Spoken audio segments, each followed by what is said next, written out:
There are teachings that are merely heard, and teachings that transform, and there are words that describe, and words that create. In this text, you will come into contact with one of the most powerful secrets ever revealed by Emmet Fox, the method of Jesus, the divine formula through which the human mind unites with the infinite mind to heal, manifest, and elevate every experience. Because Jesus did not come only to comfort. He came to teach a method, a precise, vibrant, operative system that unlocks the creative energy dwelling in every human being. A method so simple that it was overlooked, and so powerful that it changes lives when applied. Prepare to discover how the creative word, spoken with awareness, faith, and spiritual alignment, can restore the mind, strengthen the body, and ignite the eternal light of the soul. Here you will find no superstition or dogma, but exact spiritual principles that, when practiced, move mountains. Take a deep breath. This is the moment to remember who you are, to awaken the power that has always belonged to you, and to walk with the Master on the path of true transformation. Welcome to the method of Jesus, how to apply the creative word to heal mind, body, and soul. I begin with a simple and powerful truth. The inner Christ is automatic healing intelligence. It is not a luxury for mystics. It is the living principle that beats within every human being, waiting to be recognized. When Jesus healed, he did not interrupt the laws. He fulfilled them. The right idea, admitted with sober faith, impresses order on the body, just as the correct blueprint straightens the arch. What we call a miracle is simply the result. God calls it law. I must distinguish clearly what many confuse.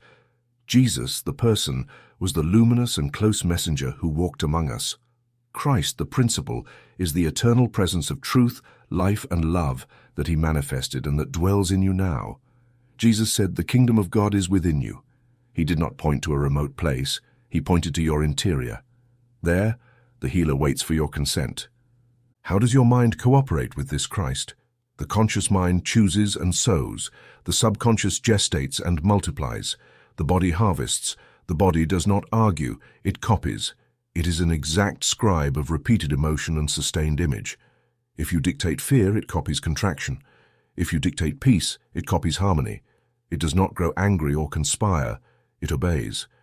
Therefore, our task is not to fight the body, but to straighten the idea. Where the idea is clear, the form imitates it. Let us then reinterpret what are called miracles. The hand that stretches, the eye that sees, the step that returns, the fever that subsides. These are not celestial whims, but demonstrations of an exact sequence that you will learn in these pages. See the truth. Give the word of authority. Perform the act that anchors it, and keep the silence that protects it. Nothing theatrical, much sobriety. The Christ within you does not shout, it governs. Here I establish the ethical framework. We do not promise cures. We activate potential and honor prudence. When a case requires medical attention, we go without fear, blessing the professionals as instruments of good. The Christ principle works alongside wisdom, inspiring it. This work teaches how to pray with science and live with method, not how to recklessly challenge those who can serve you. I now present a little-known and decisive concept, operative silence. After speaking, remain silent about the problem. The seed sown must not be unearthed to check its progress. Whoever examines it every hour undoes their own work. Jesus often requested discretion, not as a theatrical secret, but as spiritual hygiene.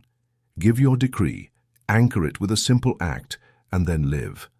Let the law work without the buzzing of your anxiety. You may ask, what if I feel nothing? Feeling is not required. The law responds to the recognized idea, not to fluctuating emotion. Do your part. Straighten your gaze and your word. The rest belongs to the principle. An architect does not strike the stone blindly. He works with the plan in front of him. Your prayer is that plan. To open this path, we will use two simple yet profound resources. The first is the daily biblical reading of Psalm 91. Read it slowly, as one drinks clear water. Shift from spectator to heir where it says, "He who dwells in the shelter of the Most High, say inwardly, I dwell. He shall not come to harm." Receive it as law, not a shout. At the end, keep 1 minute of silence for the verse to settle. Do not ask for signs, offer obedience. The second is a symbolic act of consecration. Standing or sitting, place your hand over your heart for 1 minute. Say little. Once, with calm authority, declare, "I consecrate my mind and body to the order and love of God." Then remain silent. Feel the pulse beneath your palm. That pulse is the metronome of heaven in your chest. To that rhythm you will walk through this book. From here you will learn to speak to the body with the jurisdiction of a child, not with the supplication of a beggar. To replace images of fear with images of truth. To forgive as one opens doors. To sleep as one entrusts their house to the nocturnal master. To document progress with sobriety. To seal your work with gratitude. The inner Christ, your healer, is not yet to come. It is already in action. When you recognize it, the right idea takes the plumb line and the house straightens. Speak little, speak clearly, act simply, and silence the idol. The law will do the rest. This is the method of Jesus, how to apply the creative word to heal mind, body, and soul, based on the teachings of Emmet Fox. We have noticed that more than 80% of those who visit our channel are not subscribed. You can support this project by pressing the subscribe button and liking the video. Thank you for inspiring us to continue creating more and better content for you.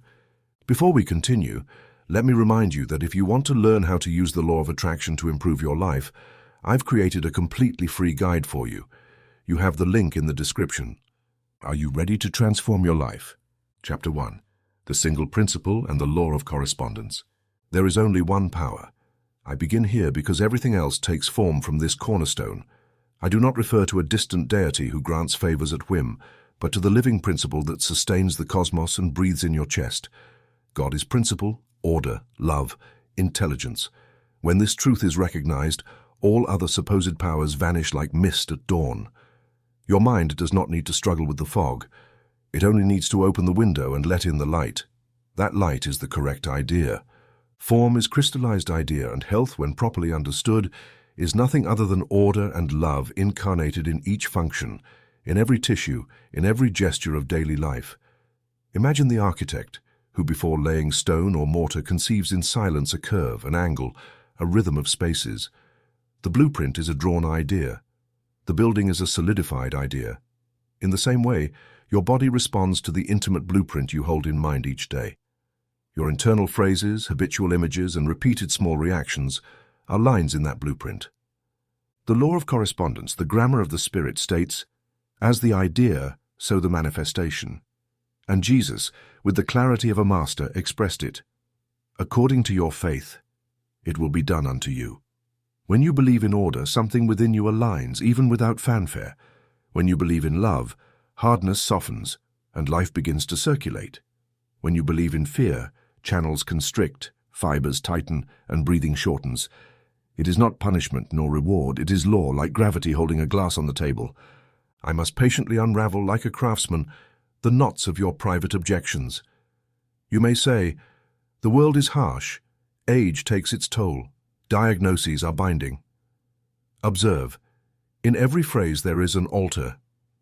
To whom do you offer your mental reverence? To the one true power, or to a shadow with a solemn name? Fear pretends to be a wise counselor, but it only repeats old stories. Fatalism disguises itself as science, but at heart it is mental laziness. It refuses to think anew, refuses to choose. Bad luck is a label to avoid taking responsibility for what you have sown. Inherited patterns, thoughts, tones, gestures are copies we learned and practiced. None of these powers creates by itself. They only persist as long as you feed them with credulity and attention. Prayer, therefore, is not so much a struggle against something as a return to someone. The unchanging principle that does not compete, that simply is. Here is a secret often overlooked by the hurried mind. Health is the natural music of the body. What you call disease is dissonance that ceases when the conductor lifts the baton of order.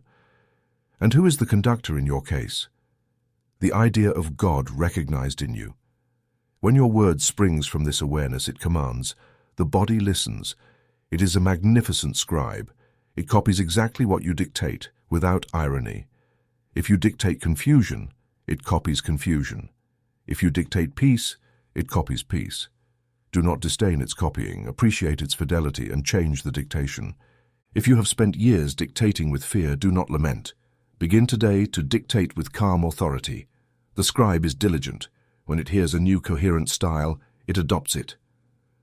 Let me give you a workshop parable that does not embellish the preacher, but instructs the listener. A young apprentice, eager to achieve perfect joints, used too much glue. More is better, he thought. The master, smiling, corrected him. Do not convince the wood, order it. The joints overflowed everywhere and were crooked.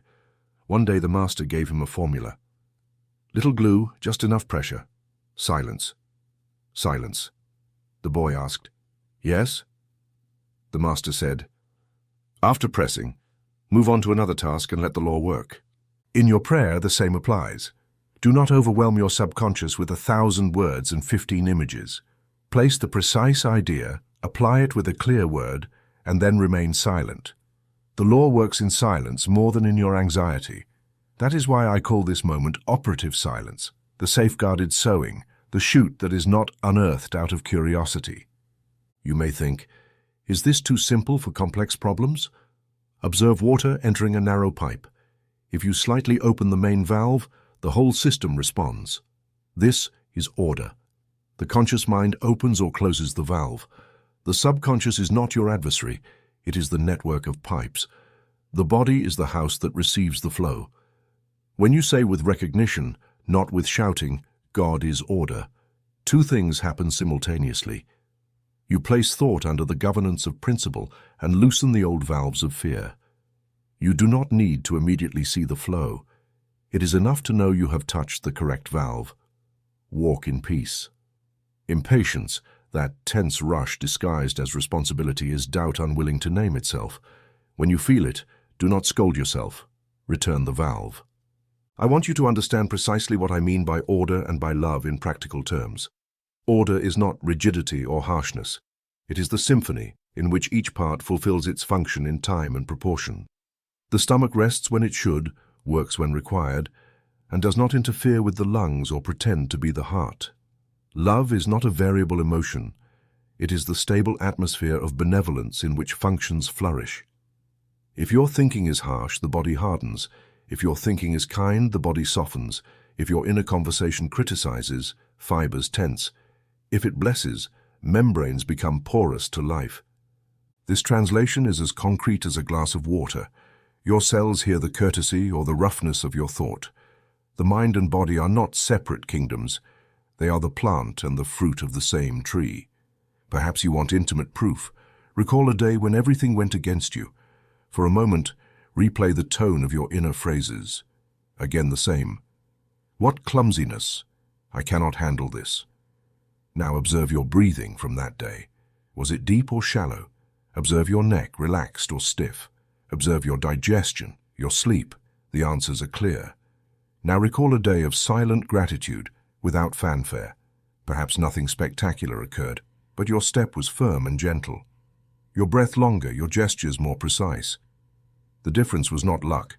It was your mental atmosphere. According to the idea, so the manifestation. What seems small is the key to the palace. Whoever uses it consciously lives in a new house without moving from the street. I want to anticipate a subtle point, rarely taught because it demands discipline. Decline politely. I do not mean to deny the facts, but to deny them power. If a somber sentence reaches your ear, the trained mind responds inwardly, silently. I do not accept this as power. Then it returns to recognition of the one true power. This refusal keeps the door clean. It is like a discreet doorman who does not argue with pushy vendors. He simply raises the sign, "No entry." You are not obliged to receive every mental package offered to you. Now, how to affirm correctly. Briefly, in the present, with calm authority. Prayer is not a trembling supplication. It is a serene decree. The subconscious, like the soil, obeys clear seeds. A long sentence with explanations is like a broken seed. A short living sentence is a whole kernel. Contact with the soil awakens it. Therefore, I ask for verbal economy and abundance of recognition. First, recognize the principle. Then speak. Speak as one lights a lamp in a dark room. Clear gesture, no fuss, and then let the light do its work. I would like to give you an image that has served me for years. A twisted rope returning to its line when given the correct tension. Pull violently, and you break it. Apply steady, even tension, and the rope yields and straightens.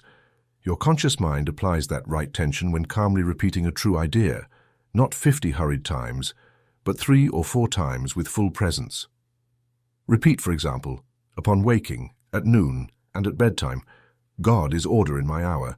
Feel that you speak it from your center, not from the agitated surface. Accompany the phrase with a minute of stillness. That minute is more fertile than long interior discourses. If you think you must feel something extraordinary for prayer to work, release that expectation. The law does not depend on your sensations. It depends on the correspondence between idea and source. If the idea comes from principle, form responds, even when emotions lag. It is natural for emotion to take time. It has been trained for years in another direction. Give it time, but do not relinquish control. Emotion is a passenger. Idea is the pilot. The passenger may cry, but the pilot maintains the course. And now, as promised, I will give you living practice. The first is your one-line prayer. Take it with the reverence of one receiving a proven key. Do not worship it. Use it. Whenever a jolt arises, whenever an inner conversation slides toward discouragement, pause and say from your center, God is order in my now. Do not try to convince yourself. Recognize. At the end, grant 1 minute of operative silence. In that minute, do not debate, do not recall symptoms, do not calculate timelines. Breathe. Give thanks. Continue. The second practice is a brief examination of beliefs. Today, before night falls, write in clear letters 3 false powers you tend to yield to: fear of lack, obedience to others' opinions, superstition of inheritance, fatalism of age, whatever your trio may be. Do not write essays. 3 words suffice. Read them quietly and declare with the sobriety of a king signing a decree. You have no power. God is the only power. Draw a firm line through each word, as one cancels an expired contract and writes above, order and love. Keep the paper in your pocket, not as a talisman, but as a reminder of your decision. Repeat the gesture tomorrow if it helps. Do not chase results with anxiety. Gather evidence with gratitude. 1 deeper breath, a calmer rest, 1 kinder phrase. These are signs. The seed announces its strength in the small. I close with a simple prayer that is also a commitment to practice. Father, I recognize your singular presence, your unique power, your perfect order. I accept that my mind returns to the pattern of your truth, and that my body faithfully copies this music. Where men are shadows, I light your light. Where I feared, I affirm myself in your law. I speak little, I speak clearly. I speak from the Christ in me, and I remain silent so that the sowing may bear fruit. God is order in my now, and so it is. Chapter 2. Jesus' Technique. Word, act, silence. If you wish to understand how healing intelligence operates, calmly observe the way the Master healed. He did not improvise nor get entangled in long discourses. He saw the truth, spoke the word, requested an act, and then remained silent. This sequence is more than a pious story. It is a method. When you apply it, the mind aligns, the heart quiets, and the body receives a clear order it can obey. I ask you not to rush. Each element has its reason and its place. See, speak, act, be silent. 4 hammer strikes that set the loose piece in the machinery of your life. Let us begin with the leper who approached, saying, Lord, if you are willing, you can make me clean. In metaphysical terms, leprosy represents the feeling of separation and shame, the belief that one is untouchable by good. Observe Jesus' gaze. He does not examine the skin, he sees the child. Before any word, he separates in thought the identity from the error. Identity. That is the first movement. Seeing the truth. What does it mean to see the truth?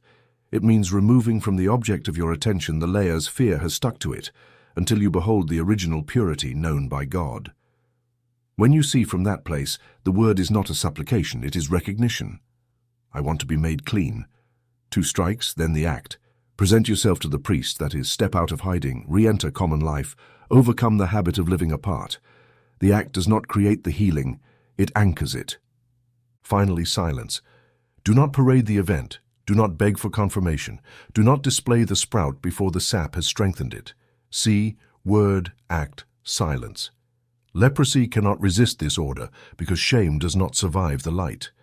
Consider the paralytic to whom they said, "Rise, take up your bed and walk." Paralysis is fixation of the idea, "I cannot. It does not concern me.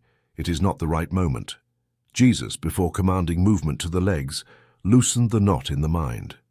Your sins are forgiven. The word sin is not a catalogue of guilt. It is missing the target. When the Master declares forgiveness, he declares, "Your true target is once again before you." Then comes the word of authority to the body and the precise symbolic act. Take up the thing that once burdened you, a visible declaration that the axis has shifted. And again, silence. Do not stop to show the feet. Enter the house walking as one who always knew how. Notice the delicacy. Healing is not a spectacle. It is the restoration of the governance of principle. Consider the woman who had been bleeding for 12 years, spent on doctors and broken hopes. Her root belief was loss. My life is seeping away through an endless crack. She broke a rigid social protocol and said within herself, "If I touch even the edge of his garment, I will be healed." Here, seeing the truth happens first within her. She recognizes a source that is unbuttoned. Jesus perceives that recognition, turns, and confirms with the word, "Daughter, your faith has made you well." And the act that for her was touching the garment is consummated in the new posture, no longer pursued by loss, but sustained by a circulation of life independent of human commerce. Silence follows, not recounting her former story as the main identity, so as not to summon it back. Hemorrhage is not just a flow in the flesh, it is a narrative of escape. When the narrative changes, the flesh registers the new direction. Think of the man blind from birth. They asked the Master, "Who sinned, he or his parents?" He dismantled inherited superstition. Neither he nor his parents sinned. It is so that the works of God may be revealed. Seeing the truth first before anything else, without retrospective guilt, without genealogies of condemnation. Then comes a gesture that always intrigues. He makes clay, anoints the eyes, and sends the man to wash in the pool of Siloam. It might seem simpler to say, "Be healed," and yet here the physical act has pedagogical value. The blind man participates, walks, washes, touches reality with newfound confidence. Each step is a yes the body hears. The word is implicit in obedient action, and silence again covers the seed. See first in the mind, act in faith, silence the unnecessary. What began as a closed destiny ends as an open door. It is not about repeating old gestures without intelligence. It is about understanding the spiritual architecture that supports them. Seeing the truth is not denying facts. It is denying them power over identity. The word is not an emotional shout. It is a mandate born of union. The act is not superstition. It is an effective symbol that brings the accepted idea to the visible plane. Silence is not indifference. It is protection, so that the work may settle without interference from anxious analysis. Those who remain halfway, seeing and speaking but not acting, or acting, and then telling everyone every detail, often complain of lack of results. There are no missing results. The full method was missing. You may ask, how do I see the truth if pain distracts me? With a simple, constant gesture, separate in your contemplation the person from the suffering. See your brother or yourself as God's work before seeing the affliction. Repeat mentally without hurry. Child of God, not of disease. That phrase clears the field. True seeing is a light that falls on reality and leaves shadows in their place. You do not go out to fight shadows. You light the lamp and see which furniture to move, which curtain to draw, which window to raise. Then your word will be brief, just, effective. You will not say "if you will," because you have already seen that the principle's will is life. You will say, as one tightens a bolt, "It is made clean, rise, receive your sight," and your word will carry the weight of gentle authority, not impulsive emotion. But what of the act? Is it dangerous to move before you are ready? A fair question. The symbolic act does not imprudently defy prudence. It expresses on a small scale the truth accepted on a larger scale. If your knees are timid, your act may be to walk a few steps beyond the usual, with the thought confirming each step the governance of principle. If your chest has lived constricted in fear, your act may be to straighten posture and open shoulders several times a day, like opening windows. If your mind has sustained the story of loss, Your act may be to drink a glass of water blessed for its perfect circulation, saying, "Life flows in me." These acts do not produce healing, they anchor it. They are the rope that ties the boat to the shore so the current of habit does not return it to the river's center. There is also an art that almost no one teaches, fearing it will seem too simple, yet it is a master column, the subsequent silence. A mind that has sown an idea tends to finish the furrow to see how it grows. That impulse, understandable in the garden, is fatal in prayer. It tears the shoot. Jesus commanded silence, not for theatrical secrecy, but for spiritual hygiene. Curious chatter, repeated stories, symptom catalogues, compulsive requests for commentary, all these currents uproot the seed. Therefore, I propose a golden rule that has saved many from years of fruitless circles. 12 hours of operative silence after each treatment. 12 hours in which you do not describe the problem, compare, ask for signs, or dramatize. You live, you give thanks, you attend your duties. By the end, the idea already has roots that better withstand exposure. Perhaps you feel resistance. If I do not speak, I will suffocate. I do not ask the heart to be silent. I ask you to instruct the tongue. If the urge to speak presses, redirect it to gratitude or service. Do a small good in secret. Sweep a step, write a kind note, set a table. That energy, which would have escaped in words, returns like oil to the inner lamp. You will then discover a subtle secret in obedient silence. The word once planted continues to speak beneath the surface like a spring that does not cease even when the well is covered. In that murmur, the work grows. Returning to the cases to refine our hearing, the leper had to overcome the self-image of a despoiled body. The paralytic, the belief that his lack, real or imagined, prevented him from rising. The woman, the conviction of continuous loss. The blind man inherited condemnation. Are these not the same 4 giants that haunt your nights? Separation, guilt, loss, fatal destiny. Seeing the truth decapitates these giants without noise. Child, not despoiled. Forgiveness, not chain. Circulation, not blockage. Manifestation, not punishment. Then the word enters like an arrow into open target. The act drives the arrow into the ground, and silence guards the field so no one removes it. I want you to leave this chapter with more than understanding. Leave with concrete confidence. The Master's method needs no stage, audience, or special fervor.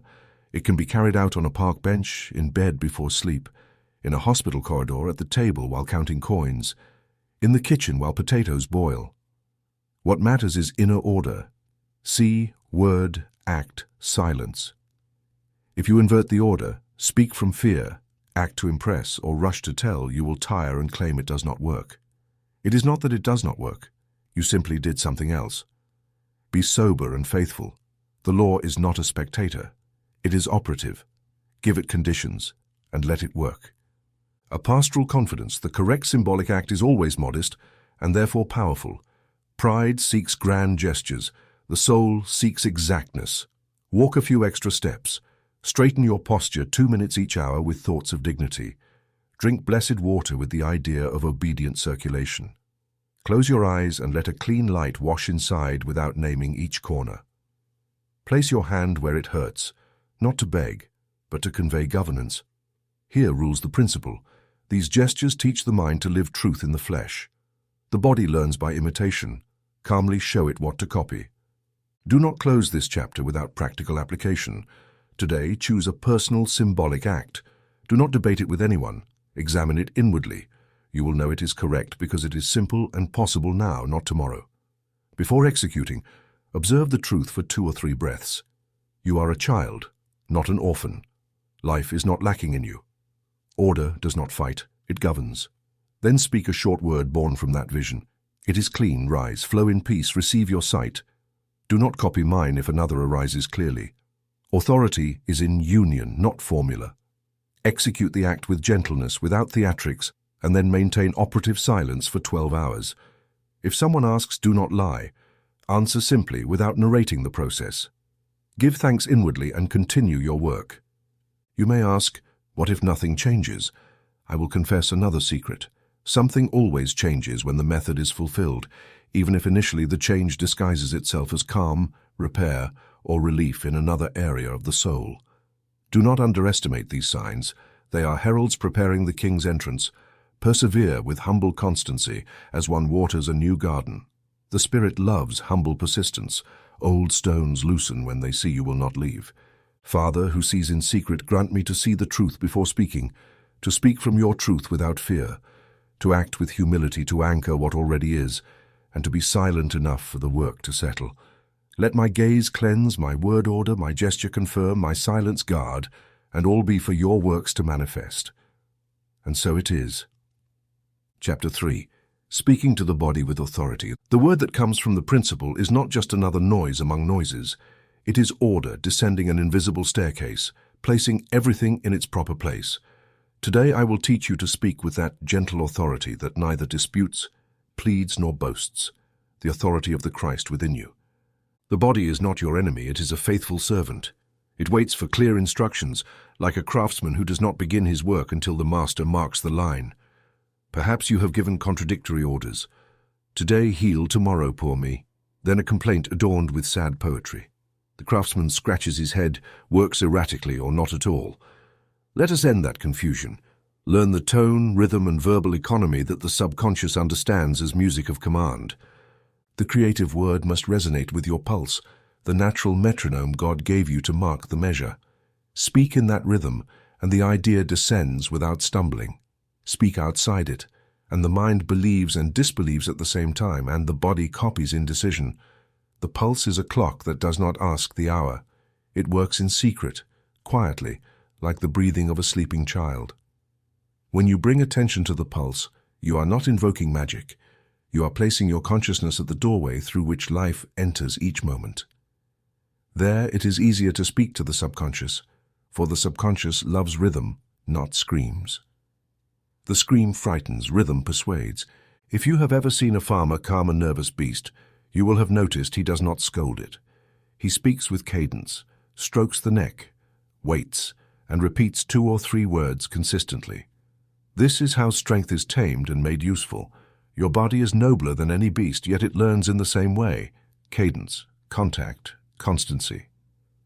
Before articulating the word of command, adjust 3 invisible keys. The first is tone.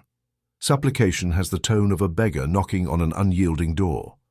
Authority has the tone of a child entering his home. The beggar uses many words because he fears not being heard. The child uses few because he knows he is heard. The second key is rhythm. Fear speaks in bursts, faith speaks with flow. If your phrases rush, wait. Do not be an impatient doctor prescribing before examining the patient. Observe, breathe, align your voice with the heartbeat. The third key is economy. The subconscious obeys clear signals. A clean phrase is worth more than 10 explanations.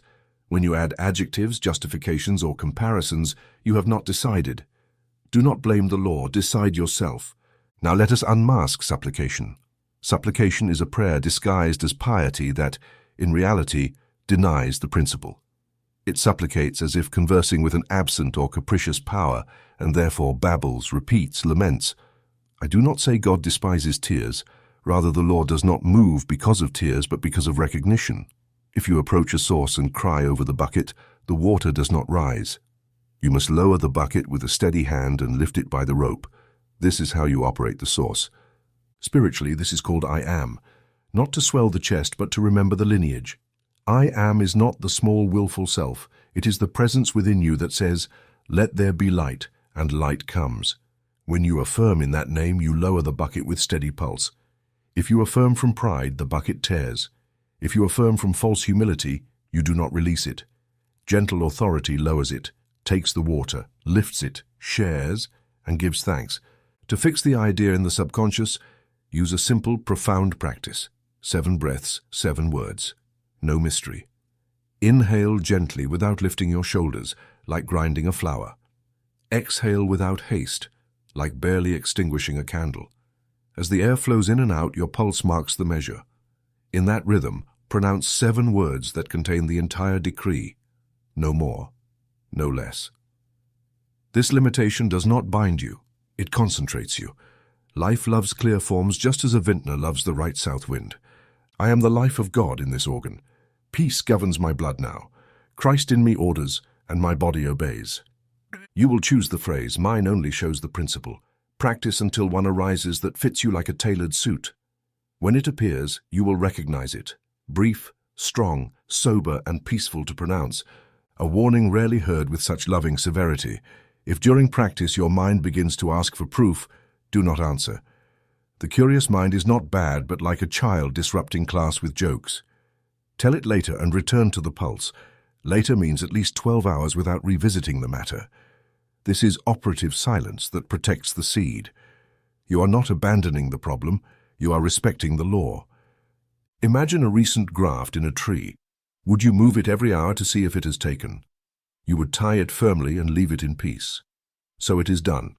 A workshop secret I discovered in the solitude of prayer. If you place your hand gently on the body area you address, not to supplicate, but to transmit governance, the subconscious receives a double testimony, word and touch. Touch, born of gentle authority, says, I am commanding the principle. Do not tighten, rub, or dramatize. The hand simply declares presence, like a notary's seal on a document. It does not create the contract, but authenticates it. Practice in front of a mirror, 2 minutes, twice a day. It seems brief, yet lives have been straightened like invisible plumb lines. Do not fall in love with your reflection or seek flaws.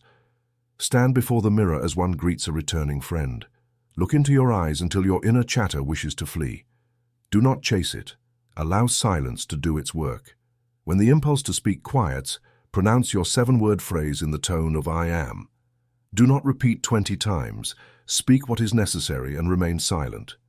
This discipline is difficult for pride because pride seeks applause. You do not speak for spectators, you speak for the law. 2 minutes suffice. If your emotion clouds or resists, do not force it. Keep a kind gaze and conclude with a simple thank you. Gratitude diverts the temptation to turn the mirror into a tribunal. Why 7 words and not 6 or 8? Not superstition. 7 is a number of fullness in our tradition, not mystical arithmetic, but training of the soul, sufficient, not excessive. It prevents speaking until the words lose meaning. We do not want that. We want an arrow undistracted. Each breath sharpens the point. Each word releases the bow's exact tension. The arrow does not care for commentary. It fulfills its trajectory. Let it fly. Return to tone where many stumble. Supplication is recognizable because it sounds as if it might happen. Authority sounds as already done at the principle. Do not misunderstand. I know well the grief of night, and God knows more. But when the time for the word comes, dry your tears on God's chest, then speak. Do not mix tears with decree. Tears water the soil, yes, but the seed enters when the furrow is still. If you decree while crying, the subconscious hears the tears more than the decree. If you decree in peace, even with living pain in your history, the word arrives clear.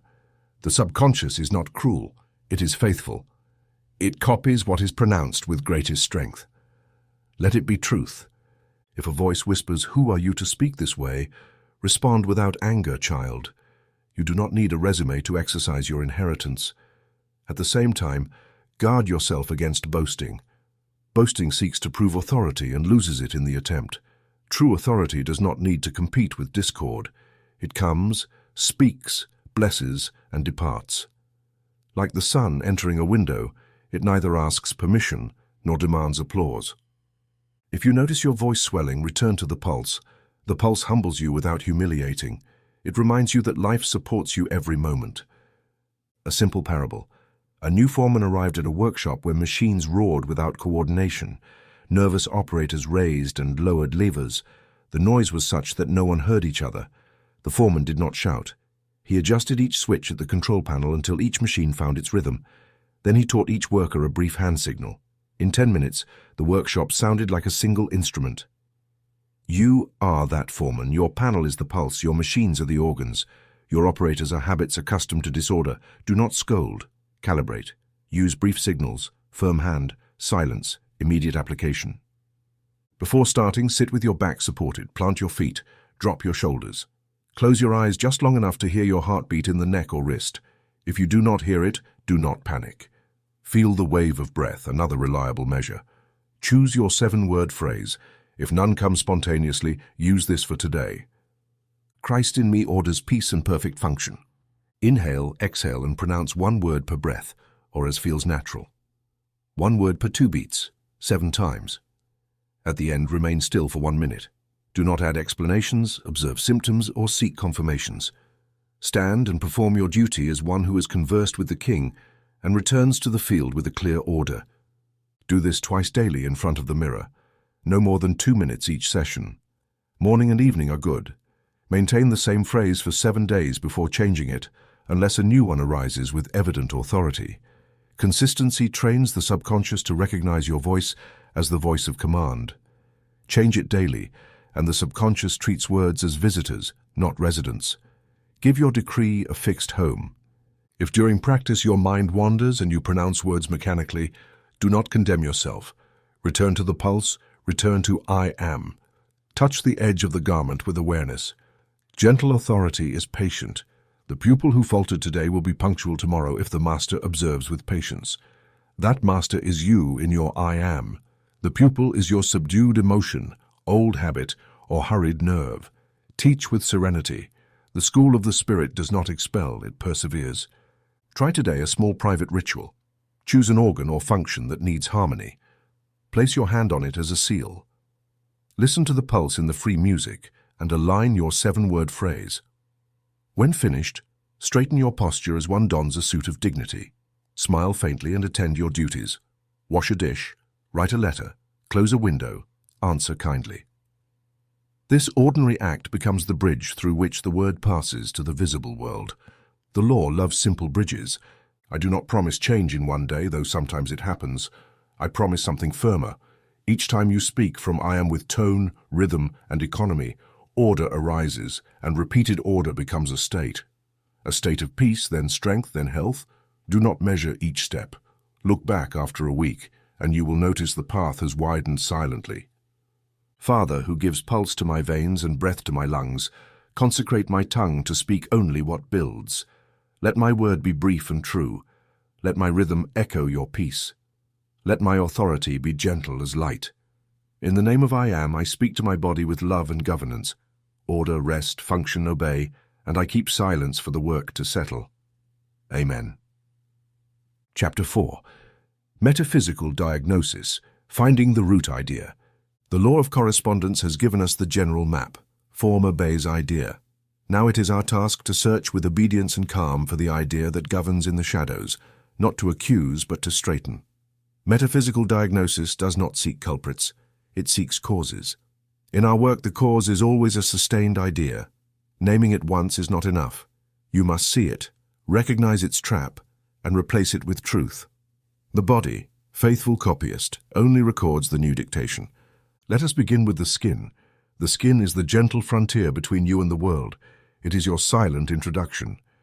When the idea of irritation has been repeated, this constant pricking against others, circumstances, or oneself, the skin often writes it in its own language, itch, redness, eruptions, as if the surface were saying, I am hurt. Do not reduce this to magic or superstition. See it as correspondence. If the mind brushes against the same complaint repeatedly, the skin tells it in its alphabet. The replacement is conscious kindness and mental tact. Whoever decides to bless and measures their words to avoid harm applies balm to their frontier. The skin learns the courtesy of the mind just as a child learns to greet by watching the mother. Now observe the joints. They unite parts and allow movement. When rigidity governs, a stubborn I am this way that refuses to learn, the joints protest. They creak, ache, stiffen. Do not invent punishments, apply correspondence. If the mind refuses to bend, the body copies. The true replacement is docility, not civility, but the capacity to listen and try a new angle. When a thought learns to say, it can be otherwise, the internal hinge is oiled. The knee hears the yes the mind grants. The neck copies the reverence the soul offers to truth. Contemplate the liver, that silent laboratory that purifies and distributes. When the idea of bitterness settles, the stored resentment treated as treasure, the laboratory clouds. Bitterness is a viper promising defense yet only injecting poison. Replacement is deliberate benevolence. It is not sudden tenderness for one who hurt you. It is refusing to replay the offense on your inner stage. Each time you are about to replay it, choose to release the rope.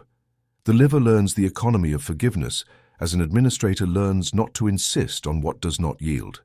And low vitality, that flickering lamp, often arises from self-accusation, a tireless inner judge that seats you on the bench for mistakes already corrected or imaginary faults. Guilt, when based on facts and seeking repair, can become a brief teacher.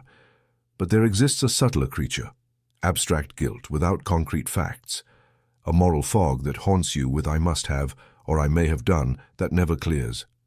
This fog steals light, erases joy, calcifies life. It was not born of God, it came from ancient voices that confused discipline with condemnation. Its remedy is not to dig for non-existent crimes, but to apply the law of impersonal forgiveness. Impersonal forgiveness works like this: I forgive all mental material that does not come from God, without dramatizing names or dates. In Christ, I release all baseless guilt and reconcile with truth. This forgiveness does not cover real faults. On the contrary, it frees energy to calmly correct what truly requires amendment. When there is no deed, only cloud, it disperses with a light that does not argue. Repeat, if the fog insists, God does not accuse me, he corrects me with love. Vitality returns like fresh breath when the internal executioner lowers his rope and leaves the bench. How to find, concretely, the root idea of your case. Make a brief, noble silence. Ask the heart without theatre, as one consults a wise man in a windowless room. What idea is sustained that produces this? Do not seek visions. Wait for the first simple answer. It usually arrives as a short word or minimal image. Do not cover it with reasoning. If you hear resentment, do not justify it. Recognize and replace. If you hear fear of loss, do not construct theories. Recognize and replace. If you hear pride, do not lash yourself. Recognize and replace. This first response, humble as it may be, is often the key. If nothing comes, do not force it. Ask again at night or dawn. The heart responds better when the mental house is staked. A parable of practice. A gardener noticed that a certain rosebush, year after year, bore small flowers and increasing thorns. He tried fertilizers, grafts, watering. An old gardener said, "Your rose is not sick of soil, it is sick of shade." It had grown in the wall's shadow and learned to defend itself with thorns. The gardener moved it to a sunny corner. The rosebush, without changing species, changed character. Shade was the root idea, light was the replacement. So too, if you move from the mental corner of grievance to the clearing of recognition, you will see petals grow where only defense once stood.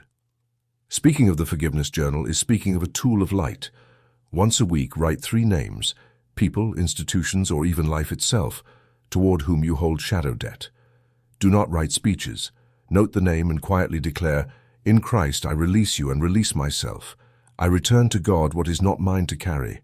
Do not force yourself to feel sweetness. Sweetness will come. Your task is not to replant. After 7 days, repeat with 3 others. Consistency works like the boot that overcomes stone. You may notice your skin breathing more freely, your soul's rigidity yielding, the daylight imitating your inner light. Do not attribute these changes to chance. They are correspondence. Accompany this work with applied biblical reading. Psalm 103 is not poetry to console. It is mental law to implant.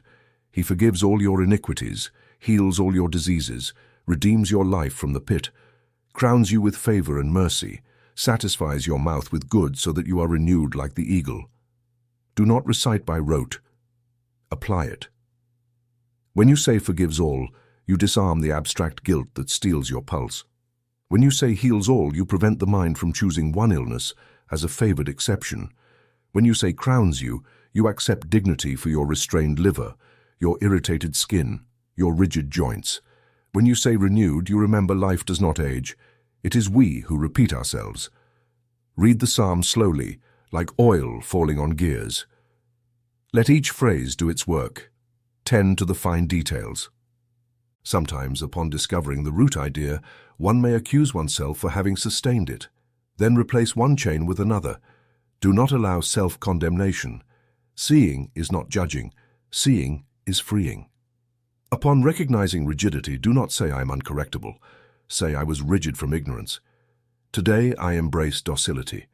Upon recognizing bitterness, do not say I am bad. Say I descended with thorns. Today I let the sun do its work. The Christ in you does not humiliate, he straightens. The voice that humiliates is not God's. Silence it with, I do not receive you. Return to Psalm 103. I will not close without a practical invitation. Tonight, find a simple place, turn off haste, and ask your heart. Listen to the first response and name it. If it is irritation, offer a gesture of genuine courtesy to someone. If rigidity, allow a small change in plan today. If bitterness, refrain from retelling the old offense. If self-accusation, write forgiven on a paper and place it under your pillow. Tomorrow, begin your forgiveness journal with 3 names without theatre. Throughout the week, read Psalm 103 quietly, not to soothe, but to decree. Your body will copy these decisions like a scribe finally receiving clear text. Father, light who sees without accusing, guide me to the root idea and give me courage to release it. Let my skin express kindness, my joints learn docility, my liver drink benevolence, my breath receive absolution. In Christ I replace shadow with sun. He forgives all my iniquities and heals all my diseases. I speak it and let it work. And so it is. Chapter 5. Scientific treatment in 5 steps. The law is simple when obeyed. This method does not compete with prudence nor replace reasonable care. Place your mind under the governance of principle so that the body receives clear orders. We do not seek spectacle, we seek accuracy. 5 steps suffice. Recognize, unite, declare, command, seal. Form follows idea when the idea is given without mixture. First, recognize God. Pause for a moment and remember there is only one power. Do not think of a distant person, but of the living principle that sustains all. Say silently, without haste, God is presence. God is order. God is love. Do not describe symptoms. Do not debate probabilities. This recognition clears the room before the spiritual operation. The mind stands at attention. The heart stops asking permission. The body listens. Second, unite. Be silent for a minute. Do not ask. Do not analyze. Let the silence bring you from your head to your center. This minute is not absence. It is contact. Like someone resting their forehead on a door, knowing life waits inside. You place your attention on the principle. If thoughts arrive, do not follow them. Let them pass and return to the center without reproach. This minute is the secret workshop where the seed gains moisture. Third, declare the specific truth. Now, a clear, present, adjective-free statement. The truth of the case. Do not say, someday I will be better. Say, the life of God circulates freely in me now. Do not say, I hope my stomach heals. Say, my digestion obeys the divine order. Do not say, if possible. Say, it is so. The subconscious understands short signals. If you explain, you doubt. If you decree, you govern. The declaration is not to convince principle, but to align your instrument with it. Fourth, command the organ or function. Speak with gentle authority as one instructs a faithful servant. Heart, beat in Christ's rhythm. Lungs, receive and deliver in peace. Nerves, transmit stillness. Skin, be a gentle frontier. If you feel it, place your hand gently on the area, not to plead, but to certify governance. Do not dramatize. A brief order and a clear image suffice. A door opens, a river flows, a gear fits. The body copies these images more diligently than our speeches. Fifth, seal with gratitude and remain silent. Gratitude closes the document. Silence protects it. Say, thank you, Father, because so it is. Then leave it. Do not recount it again. Do not check on it like one inspecting a wound to see if it has closed. Return to your duties and work. I call this operative silence because it works while you do not distract the process. If you find yourself recounting it, do not blame yourself. Simply return to the seal, gratitude and duty. You may ask how long to spend. It is not measured by the clock, but by clarity. 1 minute of recognition, 1 minute of union, 1 breath for declaration, 1 breath for command, 1 heartbeat for the seal. In a few minutes, the instruction is given. The rest of the day belongs to diligent silence. If you wish to repeat, do so 2 or 3 times a day, not from anxiety, but like watering a plant at its hours. Introduce today a 24-hour image fast. You will not feed images of fear. When a dark scene wants to settle, a fatal outcome, an inevitable stumble, an old story, do not struggle. Replace it. Substitute a single ordering image, light turning on, river flowing, door opening.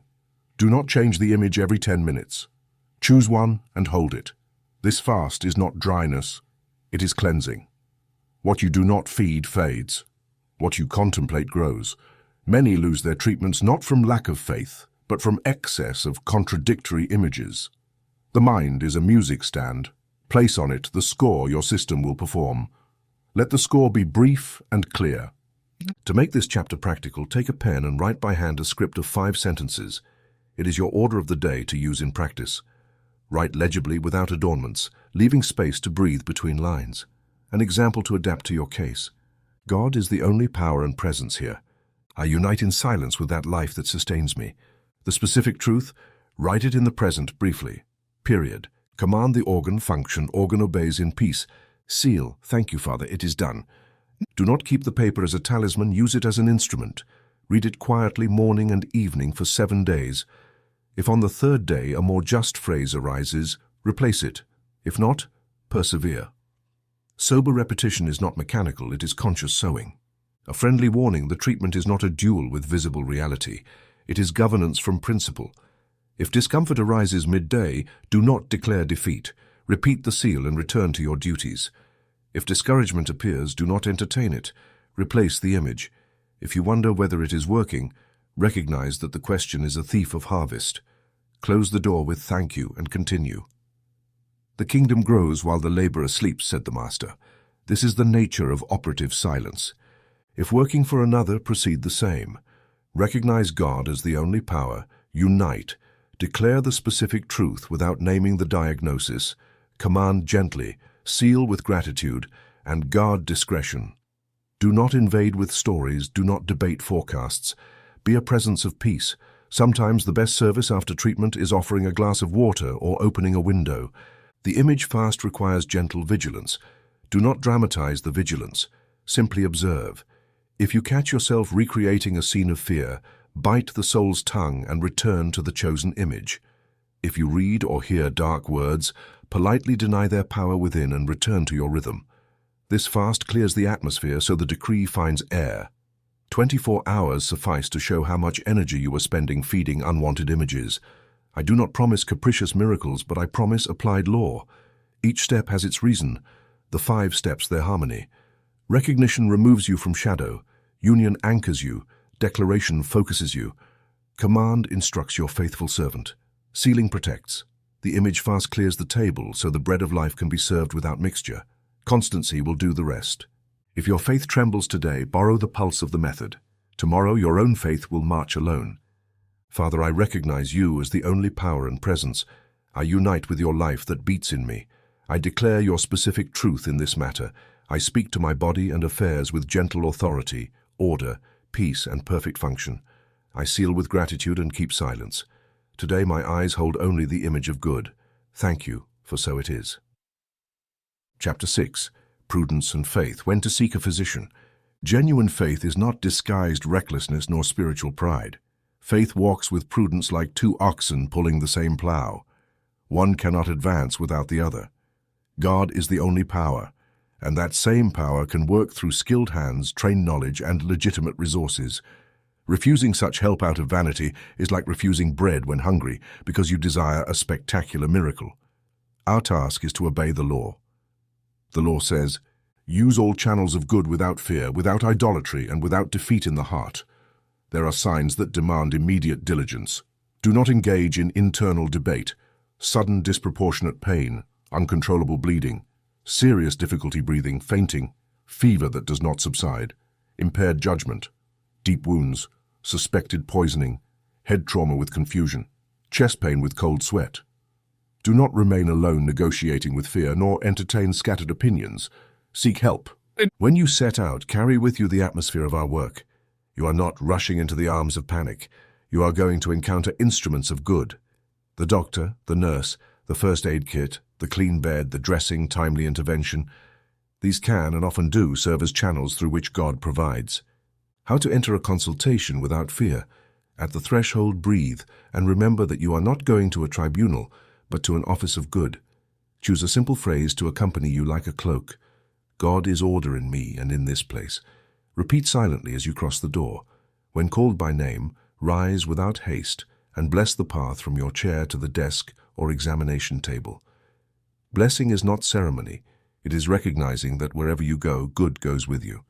Fear likes to get ahead and paint scenes. Do not give it the brush. Maintain your painting.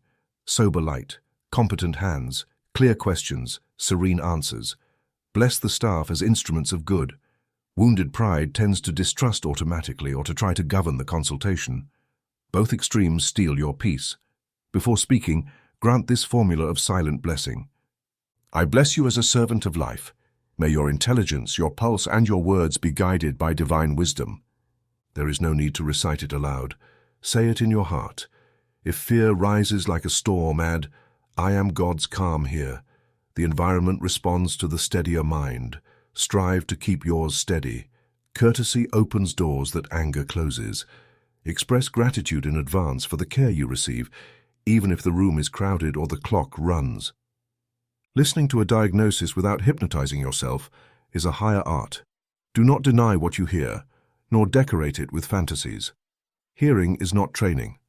Listen as one receives a useful report to act with diligence, not as one receives an unappealable fate. The diagnosis names conditions visible at a given moment. It has no jurisdiction over the truth you uphold. Collect the data. Ask simple, necessary questions. Observe when to return, then return inwardly to your axis. I am territory of principle, God rules here. If a spectacular word tries to claim your mind, politely deny its power. I do not receive you as verdict. I receive you as data. Then replace it with your sober decree and move on. During any procedure, wound healing, dressing application, extraction, anesthesia, major or minor intervention, do not surrender your interior to drama. Entrust your interior to prayer. A brief prayer, repeated in the rhythm of your pulse, does more for serenity than 1,000 analyses. You can say, Christ in me governs this moment. O peace of God, fill this place. O life sustains me. All cooperates for good. Do not shout inwardly. Stay in rhythm. If you must remain outwardly silent, also maintain inner posture. Gentle obedience to instructions is not renunciation of faith. It is its expression. Obeying prudence with peace is proof of internal governance. Sometimes words will try to impose dark images. Do not defend aggressively. Gratitude and clarification protect better. I understand, Doctor. I will diligently do what is appropriate and maintain a serene mind. This phrase opens space for your spiritual work without offense. When alone, close your eyes briefly and restore command. God is the only power here. Seal with gratitude.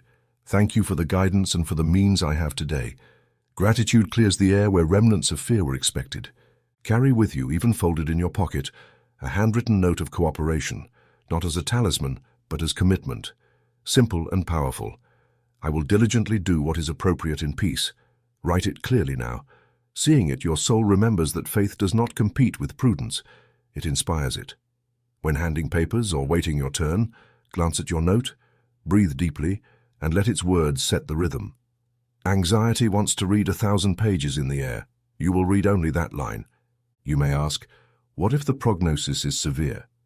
Do not anticipate tomorrow. Grace comes in daily portions.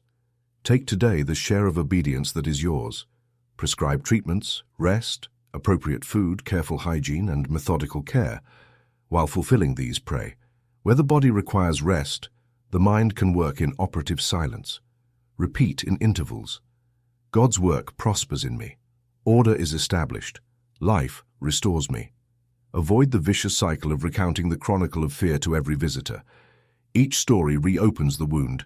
Speak what is necessary, give thanks, return inward. The kingdom grows when the tongue learns to hold idle words. If accompanying another, your presence can be medicine. Do not invade with sermons. Be an atmosphere of calm. Before entering, pronounce, I bring God's peace to this room. While the physician speaks, you hold the lamp of calm, not to contradict, but to prevent the hypnosis of fear. Upon leaving, offer a simple blessing. May good sustain you. Rest in God and fulfill small services. Straighten the pillow, open a curtain, bring water. These acts communicate to the patient's body what speeches cannot. Life continues, and it is good. A simple parable: an old sailor taught a novice to weather storms. If the wind rises, do not tear the sail to show bravado. Reduce canvas and trust the keel. The keel is your faith. The reduced sail is prudence. When life's sea turns fierce, do not expose your chest to the wind. Reduce sail, rest, consult, order, obey, and trust the keel. Maintain a straight idea, sober decree, and protective silence. The ship does not reach port by boasting, but by governance. Here is an immediate practice without ceremony. Before leaving for a consultation, sit for a minute and establish jurisdiction. God, the only power, reigns in my mind, in my body, and in this encounter. At the door, grant a silent blessing to the staff. I bless you as instruments of good. During the conversation, breathe and listen as one taking notes to act, not as one receiving a fate. At the end, say in your heart, "Thank you for the guidance. I will diligently do what is appropriate in peace." Upon returning home, if applicable, continue following instructions with method and, in intervals, resume your spiritual treatment. Neither boast of avoiding human help nor surrender to the fatalism of depending solely on it. Unite prudence and faith. I close with a prayer for hallways, rooms, procedure tables, and nights of vigil. Father, you are the presence in this room and the pulse in my chest. I bless these hands as your channels. My mind is at peace. My word is sober. My body obeys order.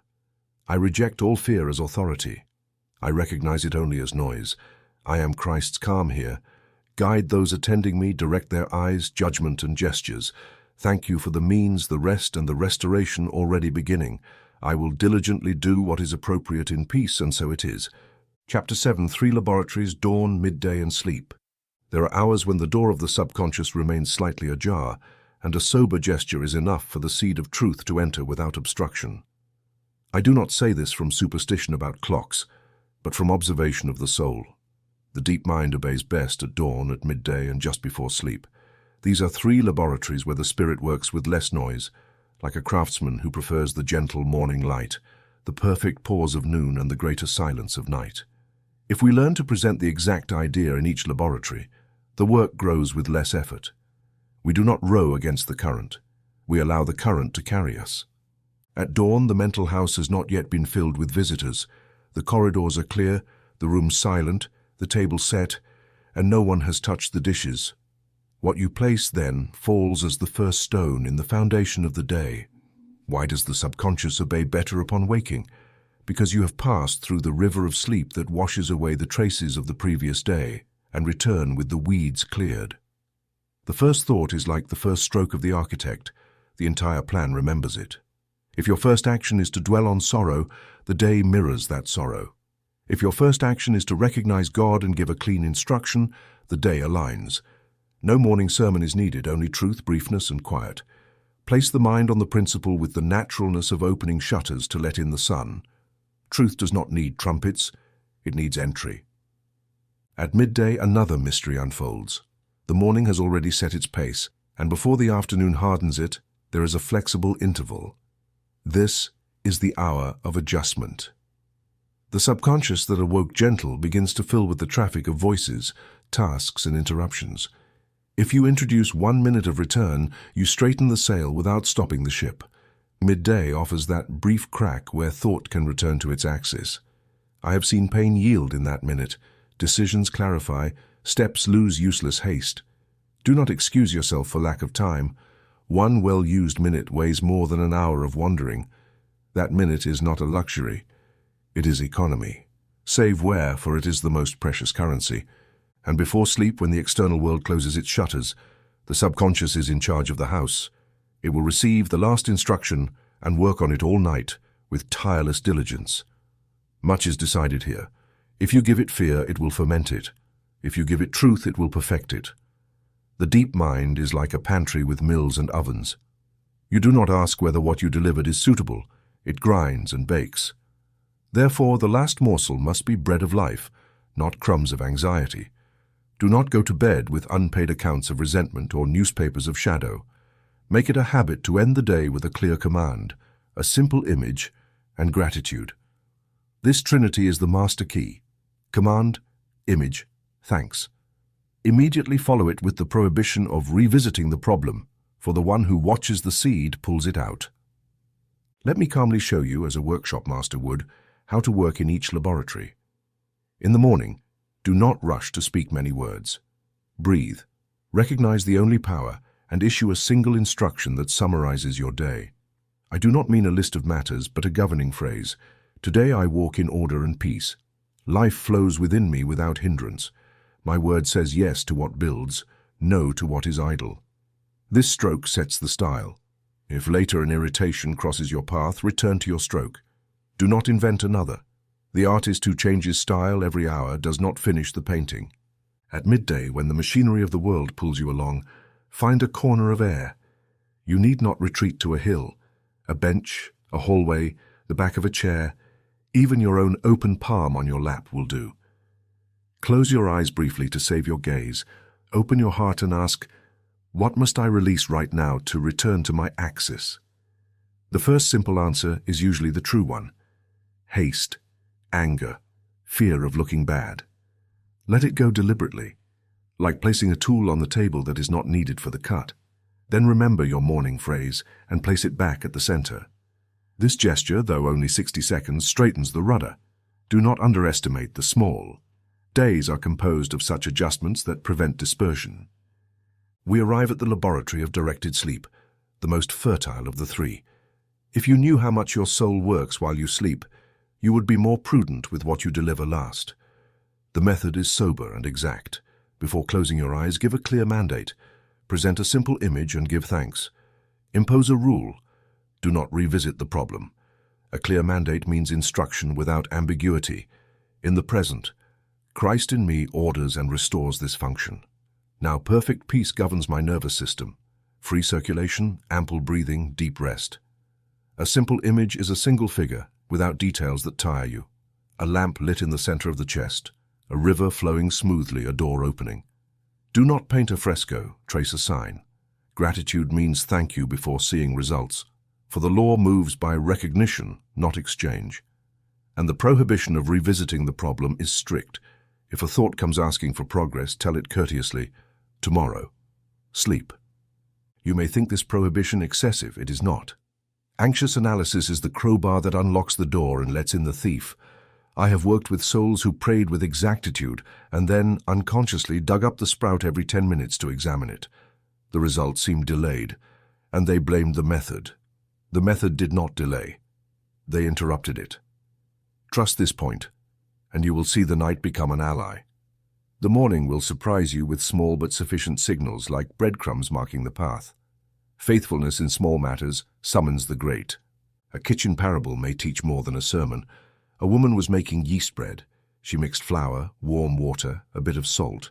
She kneaded without violence, covered the dough with a clean cloth, and left it in a corner away from drafts. Every so often she lifted the cloth out of curiosity. The bread took time. An older baker neighbor smiled. Child, the secret is leaving it alone. The yeast is diligent if you are not excessive. Sleep is that draft-free corner. The dough is your case. The yeast is principle working while you do not interfere. Cover the dough with your mandate, your image, and your gratitude, and let the night do its work. You may ask, what if I wake in the night restless? Do not roll with restlessness. Return the instruction like a sentinel taking its post. Repeat your instruction in a very low voice, and return your gaze to the simple image. If the body wants to move, do not be angry. Adjust your posture, sip water, and return to bed as one returns to an altar. Calm repetition, not struggle, returns the key to its lock. Learn to be a good guardian without noise. The subconscious understands that gentle firmness and yields. Now, a pastoral confidence offered by the Spirit in vigil. Some nights before sleeping, place your hand over your heart and say, not with anxiety but with authority, while I sleep, God orders everything in me. This phrase is not a magic formula, it is jurisdiction. You are telling your inner house who reigns during your rest. You are not explaining to God what to do. You are reminding your servant thoughts, emotions, and habits that the Lord is present. The house obeys when it perceives authority and peace. If you notice pride in your voice, lower it. If you notice fear, quiet your haste. True authority does not raise its voice. Also use the humble and powerful tool of recording evidence upon waking. The morning brings news, but not always with trumpets. You may notice deeper sleep, broader breathing, a decision that yesterday seemed a wall and today is a door, a gesture of reconciliation arising without push, pain with softened edges, appetite returning discreetly, a word less harsh on your tongue. Write a single line. Do not turn the record into a novel. Let it be a pointer, not a stage. That line tells your subconscious, I have seen your work, and continues. Early gratitude is fair payment for the invisible worker. Pay the worker, and it returns content. In the midday laboratory, the record of evidence takes another form, a small course correction. Do not seek faults, seek adjustments. Ask, what image have I fed in these hours? The clear river or the obstructed log? If you answer honestly, you can correct without drama. Change the image, not the theme. Change the tone, not the purpose. Return to the breath as one measures a board before cutting. Accuracy is charity toward yourself. It saves patching, and I would say something about fear of night, which accompanies so many. Fear of sleep is fear of letting go. The good news, you never controlled your breathing while sleeping, nor your heartbeat, nor the silent work of your viscera. And yet each night life sustains you. Recognizing this makes you humble and confident. The night laboratory is hostile territory. It is God's workshop. Enter it with the reverence of an apprentice who knows that the next day he will find the most polished piece. Someone may ask, but my dreams are restless. What do I do with them? Do not become an anxious interpreter of each image. If they arise, use the moment to reintroduce your mandate and image. If they leave dark memories, hand them to impersonal forgiveness before breakfast. I release all shadow and choose truth. Then read softly one line of the psalm we use as mental law. He rescues my life from the pit. Close the book. Do not turn sleep into a theater of worry. Return it to its function, laboratory of rest and order. Here is a simple and explicit instruction for sleep. Say it when lying down after dimming the mental house. While I sleep, Christ in me organizes everything in perfect order. I awaken renewed. Accompany it with the image of a lamp in the center of the chest or a silently flowing river. Say thanks and turn the key of operative silence onward. Nothing of the case until morning. If a thought appears, wrapped in just a moment, do not receive it. Tomorrow is the time. In the morning, before rising, fulfill the record of evidence. One line. Today I woke with calmer spirit, broader breathing, reduced pain, clear decision, less haste. Keep this simple notebook without luxury, like seeds. When doubt visits, show the seeds, dates, notes, small proofs. Doubt respects humble facts more than grand theories. After 30 days, reading your lines, you will be surprised how the work grew amidst worldly noise. The kingdom has always grown this way, first leaf, then ear, then grain. Now ask yourself with no witnesses, what do I offer tonight to my laboratory? If fear, it will return polished. If truth, it will train it further. Today you decide. Dawn awaits for the first stroke, midday for necessary adjustment, night for silent manufacture. Work with God in his 3 workshops. He is the master, you the faithful apprentice. And when impatience pinches your spirit, say without anger, I have not yet seen the whole work. I continue trusting. The Spirit's clock neither delays nor hurries with shouts. It arrives on time, and its time is always sufficient. Father, bless my mornings so that my first thought names you, my middays so that my course straightens, my nights so that your order works in me. I receive the grace to give clear mandates, hold simple images, and give thanks without revisiting. While I sleep, you watch the house. Upon awakening, I note your signals and continue. In each workshop, your hand. In each step, your peace. And so it is. Chapter 8. 40 Model Treatments. This chapter offers practical spiritual protocols to activate the healing potential of Christ within you. I do not promise cures. I teach law and method. Each treatment includes a probable root idea, affirmation, 2 or 3 lines, image, symbol, and a simple act to anchor the idea. Use them alongside prudent medical care when appropriate. Work soberly, keep treatment cards in your pocket, and practice 3 minutes 3 times a day, morning, midday, and night, in operative silence afterwards. 1. Cancer and tumors. Root idea, hardened resentment, fear of unlived life. Affirmation, in Christ I release all grievance. God's life flows, dissolves, and orders. I am a free channel of good. Image, sun melting an ice block. Act, reconcile with a name, prayer, or unsent letter. 2. Diabetes. Root idea. Sweet bitterness outside, sour inside, excessive control. Affirmation. God's sweetness nourishes me, His love balances, His order regulates. Image, open honeycomb balancing itself. Act, bless a sip of water, feel divine sweetness within. 3. Hypertension. Root idea, internal pressure from judgment and haste. Affirmation, peace governs my blood, my body obeys Christ.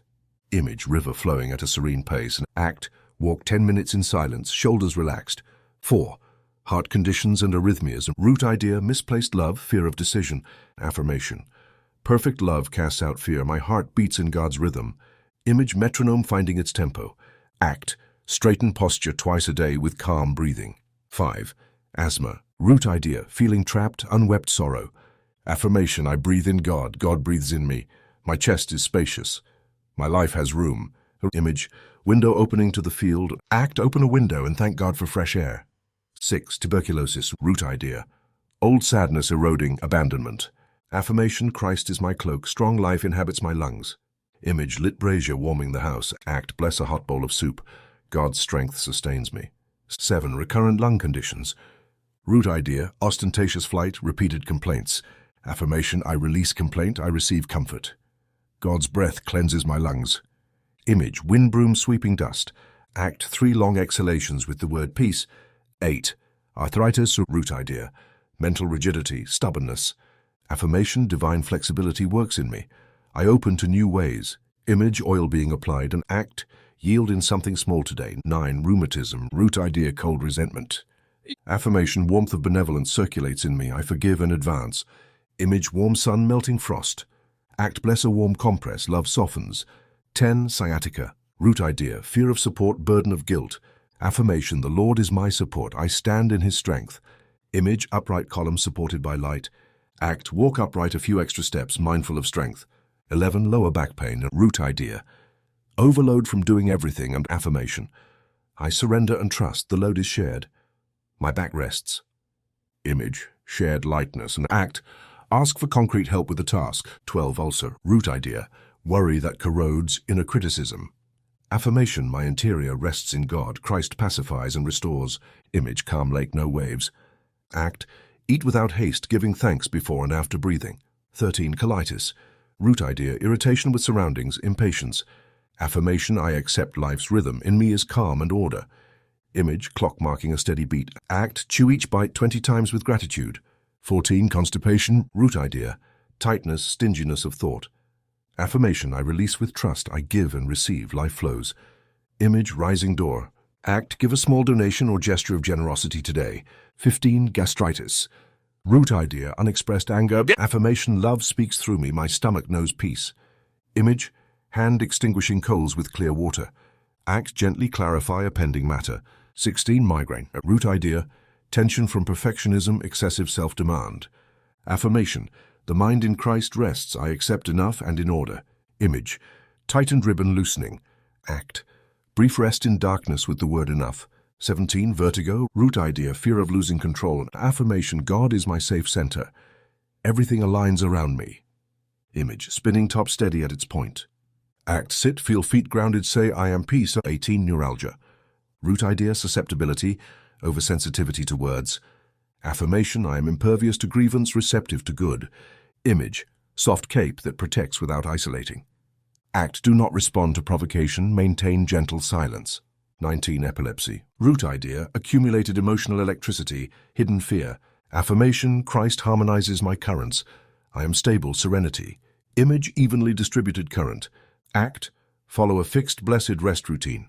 20. Thyroid issues. Root idea, unexpressed values / sadness. And affirmation, my voice rises from Christ, my energy awakens. And image, bell ringing again. Act, read a short psalm aloud with dignity. 21. Hyperthyroid. Root idea, chronic haste, anxiety to please. Affirmation, God's approval suffices. I slow down in peace. Image, carriage lowering its pace. And act, deliberately slow your pace in one task. 22. Anemia. Root idea, discouragement, lack of essential joy. Affirmation, life colors me. Sobriety and joy circulate within. Image, rose regaining its color. And act, 10 minutes of grateful sun exposure. 23. Gout. Root idea, rigidity and judgment, old resentments. Affirmation, humility and flexibility inhabit me. I release crystallized patterns. Image, salt dissolving in warm water. Act, drink blessed water several times, God's cleansing. 24. Edema. Root idea, retention from fear. Affirmation, I trust and release. Circulation free, perfect balance. Image, tides rising and falling in rhythm. Act, elevate legs for a few minutes, giving thanks for the flow. 25. Kidney. Root idea. Acidic criticism, fear of decisions. Affirmation, divine wisdom guides me, I choose in peace. Image, clear filter allowing only the good. Act, write a simple decision and follow through today. 26. Bladder. Root idea. Hypersensitivity, irritability. Affirmation, I am tolerance in God, serenity governs me. Image, pond edge without overflow. Act, avoid harsh conversation, choose soft words. 27. Liver. Root idea, bitterness, old eye. Affirmation, divine benevolence circulates in me. My inner house lights up. Image, lamp clearing a room. And act, forego recounting one more offense. 28. Gallbladder. Root idea, impatience, verbal bile. Affirmation, my word is medicine. Patience inhabits me. Image, calm hourglass. Act, count to 7 before replying. 29. Skin conditions. Eczema, psoriasis, acne. Root idea, irritation, shame, self-image attacked. Affirmation, I am God's kind work. My boundary is peace. Image, softening cloth on dry skin. Act, gentle, respectful care of the body. 30. Allergies. Root idea, resistance to environment, new ideas. Affirmation, in Christ I adapt gracefully. Goodness is natural to me. Image, curtain adjusting to its frame. Act, bless your environment, God is in all. 31. Impotence. Root idea, fear of failing, silent shame. Affirmation, I am dignity and affection in God. Life acts without fear. Image, flame regaining height. Act, honest, gentle conversation with partner without pressure. 32. Infertility. A root idea, belief in barren land for mind or project. Affirmation, my life is fertile in God. His purposes bloom in me. Image, garden greening after rain. Act, care for a plant daily with gratitude. 33. Uterine conditions.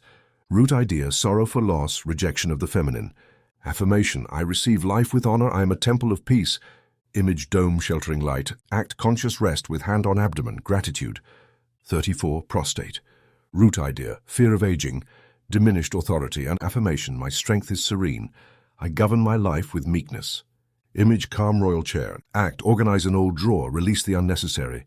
35. Depression. Root idea, exhausted hope, abstract guilt. Affirmation, Christ lights my lamp. Today I take one step and complete it. Image, wick igniting and growing. Act, a brief possible task, give thanks. 36. Melancholy. Root idea, living in the past. Affirmation, God is my today. I find simple beauty now. Image, sunrise lifting shadows. Act, short walk noticing 3 beautiful things. 37. Anxiety. Root idea, hurry to control the future. And affirmation, today's good suffices. I breathe God's peace. An image, bell silencing to allow hearing. Act, minimal list of 2 tasks, complete them unhurried. 38. Phobias. Root idea, repeated tyrannical image. Affirmation, Christ governs my images. I see truth and walk freely. Image, lantern revealing no monster. Act, small step toward the fear, blessing each step. 39. Insomnia. Root idea, anxious vigilance. Affirmation, while I sleep, God orders all in me, I receive rest. Image, cradle rocked by invisible hands. Act, night instruction, do not review, sip blessed water. 40. Compulsive habits. Alcohol, tobacco. Root idea, seeking comfort, haste for relief. Affirmation, true comfort inhabits me. I am free in Christ. Image, chain opening without violence. Act, immediate replacement with water, breathing, and call a good friend without dark recounting. How to use the cards and 3-minute practice. Write by hand the formula for your case. Affirmation, image, act. Carry it with you 3 times a day, morning, midday, night. Step 1. Recognize God. Step 2. Pronounce the affirmation. Step 3. Contemplate the image for 15 seconds. Step 4. Decide and execute the simple act. Step 5. Seal with gratitude and maintain operative silence. Document modest progress, 1 line per day. Do not debate the treatment. Live it. God is order. Your mind cooperates. Your body follows. And so it is. Chapter 9. Testimonies and records. Testimonies are not trophies, they are maps. I do not offer them to excite imagination, but to teach law. In each case, you will see 4 intertwined threads: initial situation, mental treatment, cooperation with prudent care, and observed progress with dates. You will notice a pattern that rarely fails. Forgiveness precedes relief. When the heart lets go, life finds a path. The body mirrors that surrender with small acts of obedience that, summed together, build the house. Record the details soberly. Do not embellish or dramatize. Clean truth shines on its own. Case 1. Lower back pain from overload. January-February 1932. Initial situation: VR merchant, 46 years old. Acute lower back pain starting January 14th after several days of business tension. Difficulty bending and sleeping. Consultation on January 16th. Doctor prescribed relative rest, poultices, and a simple regimen for a few days. Mental treatment January 17th. I surrender and trust. The load is shared. My back rests. Simple act: ask his son for help lifting boxes, something he had never done. Image fast: whenever the mind drew I alone, it replaced with image of shared lightness.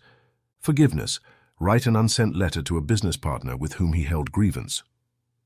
Observe progress January 20th, longer nighttime rest. January 23rd, pain more localized and less sharp. January 30th, walks without morning stiffness. February 7th, resumes work with orderly pauses. Record February 8th, doctor notes brief observation. Acute pain resolved with rest, indicated care, and sustained improvement. Case 2. Asthma with unresolved grief, and April-May 1938. Initial situation: EM teacher, 33 years old. Night cough and shortness of breath since mother's death. Consultation April 9th. Hygiene measures, crisis preparation, and rest indicated. Mental treatment April 10th. I breathe in God. God breathes in me. My chest is spacious. My life has room. Simple act: open window every morning and bless the air. Afternoon, 10 minutes slow walk. Forgiveness: release an old reproach toward herself. I did not do enough. Observed progress April 18th, 2 consecutive nights of continuous sleep. April 25th, fewer episodes. May 12th, climb stairs without pause. May 20th, resume soft singing previously abandoned.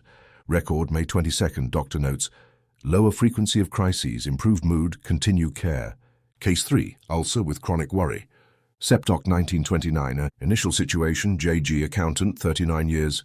Ulcer diagnosed September 3rd, diet, rest, avoidance of irritants. Poor sleep, ruminating accounts and loss scenarios. Mental treatment September 4th. My interior rests in God. Christ pacifies and restores. Simple act: eat in silence with 3 deep breaths before each plate. Refrain from discussing problems during meals. Forgiveness toward himself for repeated past mistakes. Observe progress September 11th, less burning at dusk. September 20th, better sleep. October 3rd, diet maintained without anxiety-driven lapses. October 15th, days without discomfort. Record October 18th, doctor notes, symptoms in remission under prescribed regimen, continue care. Case 4, arrhythmia and fear of the future. Marapar 1944. Initial situation: LC seamstress, 52 years. Palpitations, chest pounding. Consultation March 8th. Care instructions: rest, avoid shocks. Mental treatment March 9th. Perfect love casts out fear. Heart beats in God's rhythm. Simple act: upright posture 2 minutes each hour with measured breathing. Refrain from alarmist conversation. Forgiveness: I demanded from my own heart in distress. Observe progress on March 16th. Less startle when lying down, and March 27th, walks 2 blocks without pause. April 10th, calmer mood, and April 21st, isolated, mild episodes. And record April 23rd, doctor notes, better tolerance for exertion, good general appearance. Case 5, eczema and irritated boundaries. June-July 1947, initial situation: PT typist, 28 years. Recurrent hand outbreaks. Consultation June 4th. Ointment, hygiene, rest. Mental treatment June 5th. I am God's kind work. My boundary is peace. Simple act: deliberate daily gesture of courtesy to a difficult colleague. Respectful care of hands. No reproach when washing. Forgiveness: stop repeating workplace grievances to friends. Observe progress in June 12th, less itch at day's end. June 24th, skin less red. July 6th, outbreaks more spaced. July 20th, smoother skin, stable mood. Record July 22nd, doctor notes, good evolution with local treatment and reduced pruritus. These accounts are deliberately sober. I do not canonize cases, I show law. The pattern repeats: when the soul forgives, the body receives understandable instructions. Forgiveness does not erase discipline or replace care, it enhances it. You will also see cooperation, diet, rest, and prudent instructions.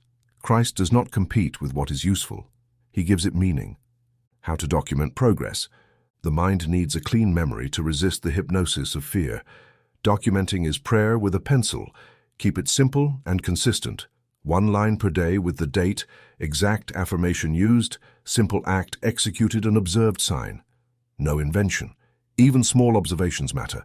3 deeper breaths, 1 better night, a complaint-free walk, a conversation that did not feed fear.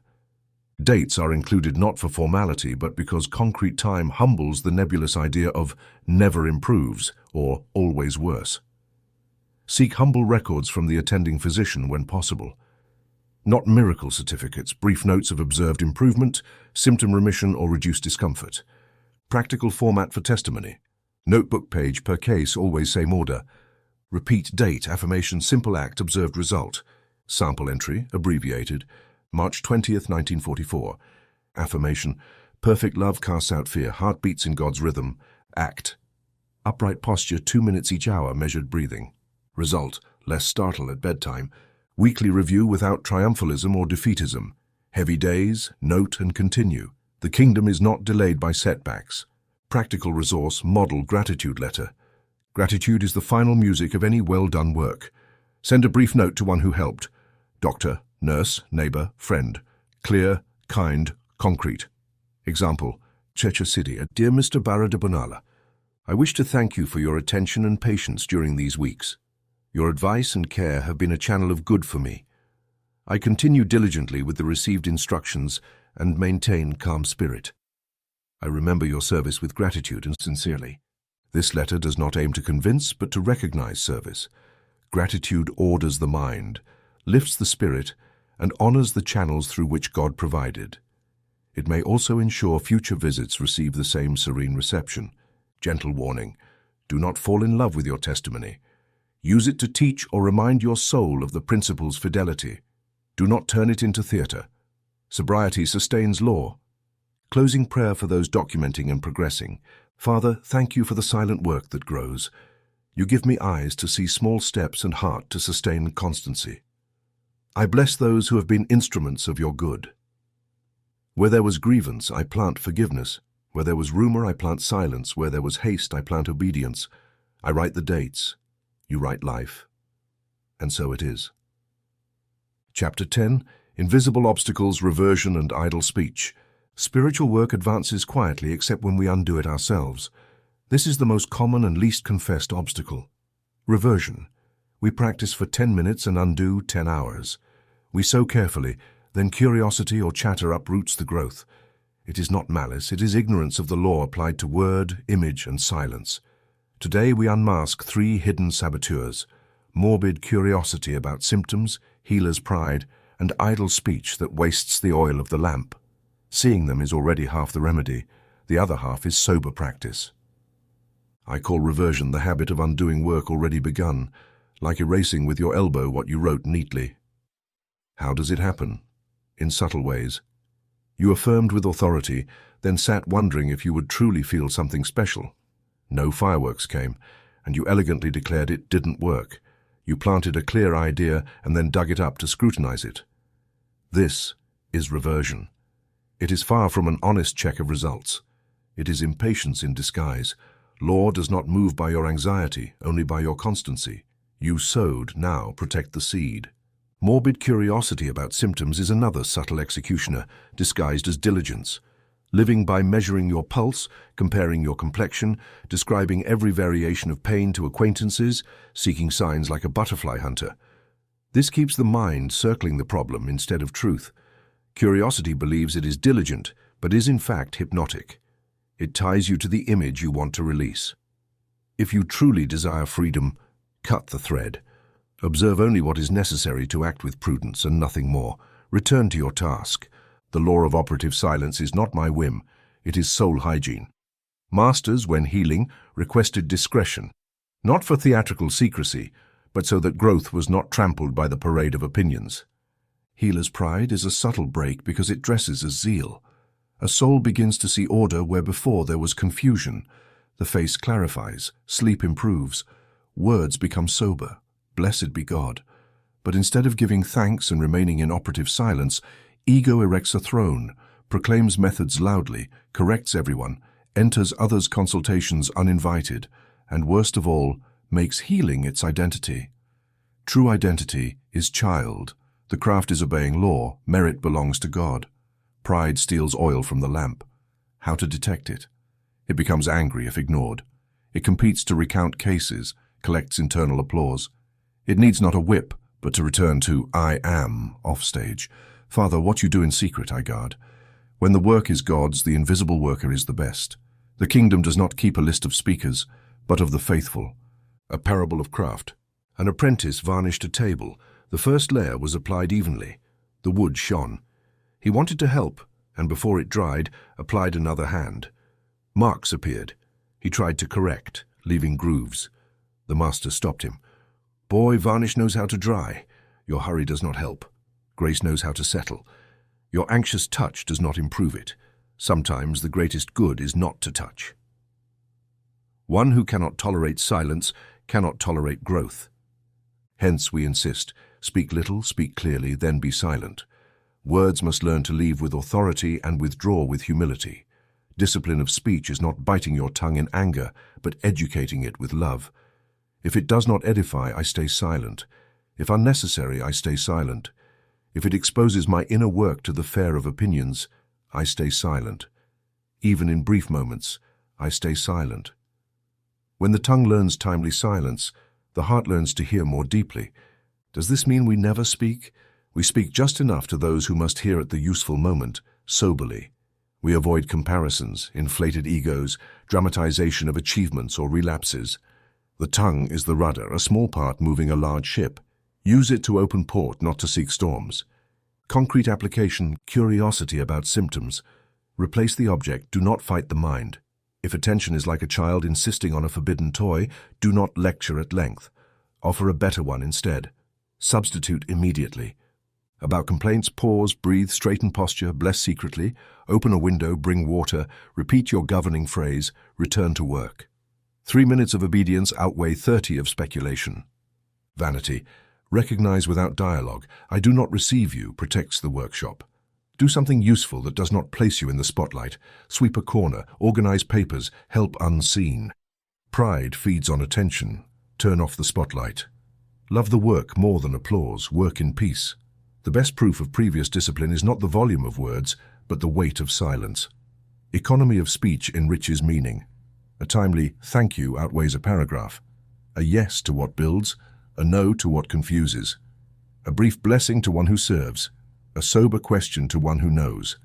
There the tongue performs its function without wasting oil. Nightly practice the 3-question review. Before sleeping, alone and kindly ask, what did I think? What did I speak? What will I correct tomorrow? Do not judge like a tribunal. Take inventory. If defeat arose, note it without drama. If you spoke too much, acknowledge it. If pride appeared, do not beat yourself. Leave it outside your room and declare softly, I will correct this tomorrow.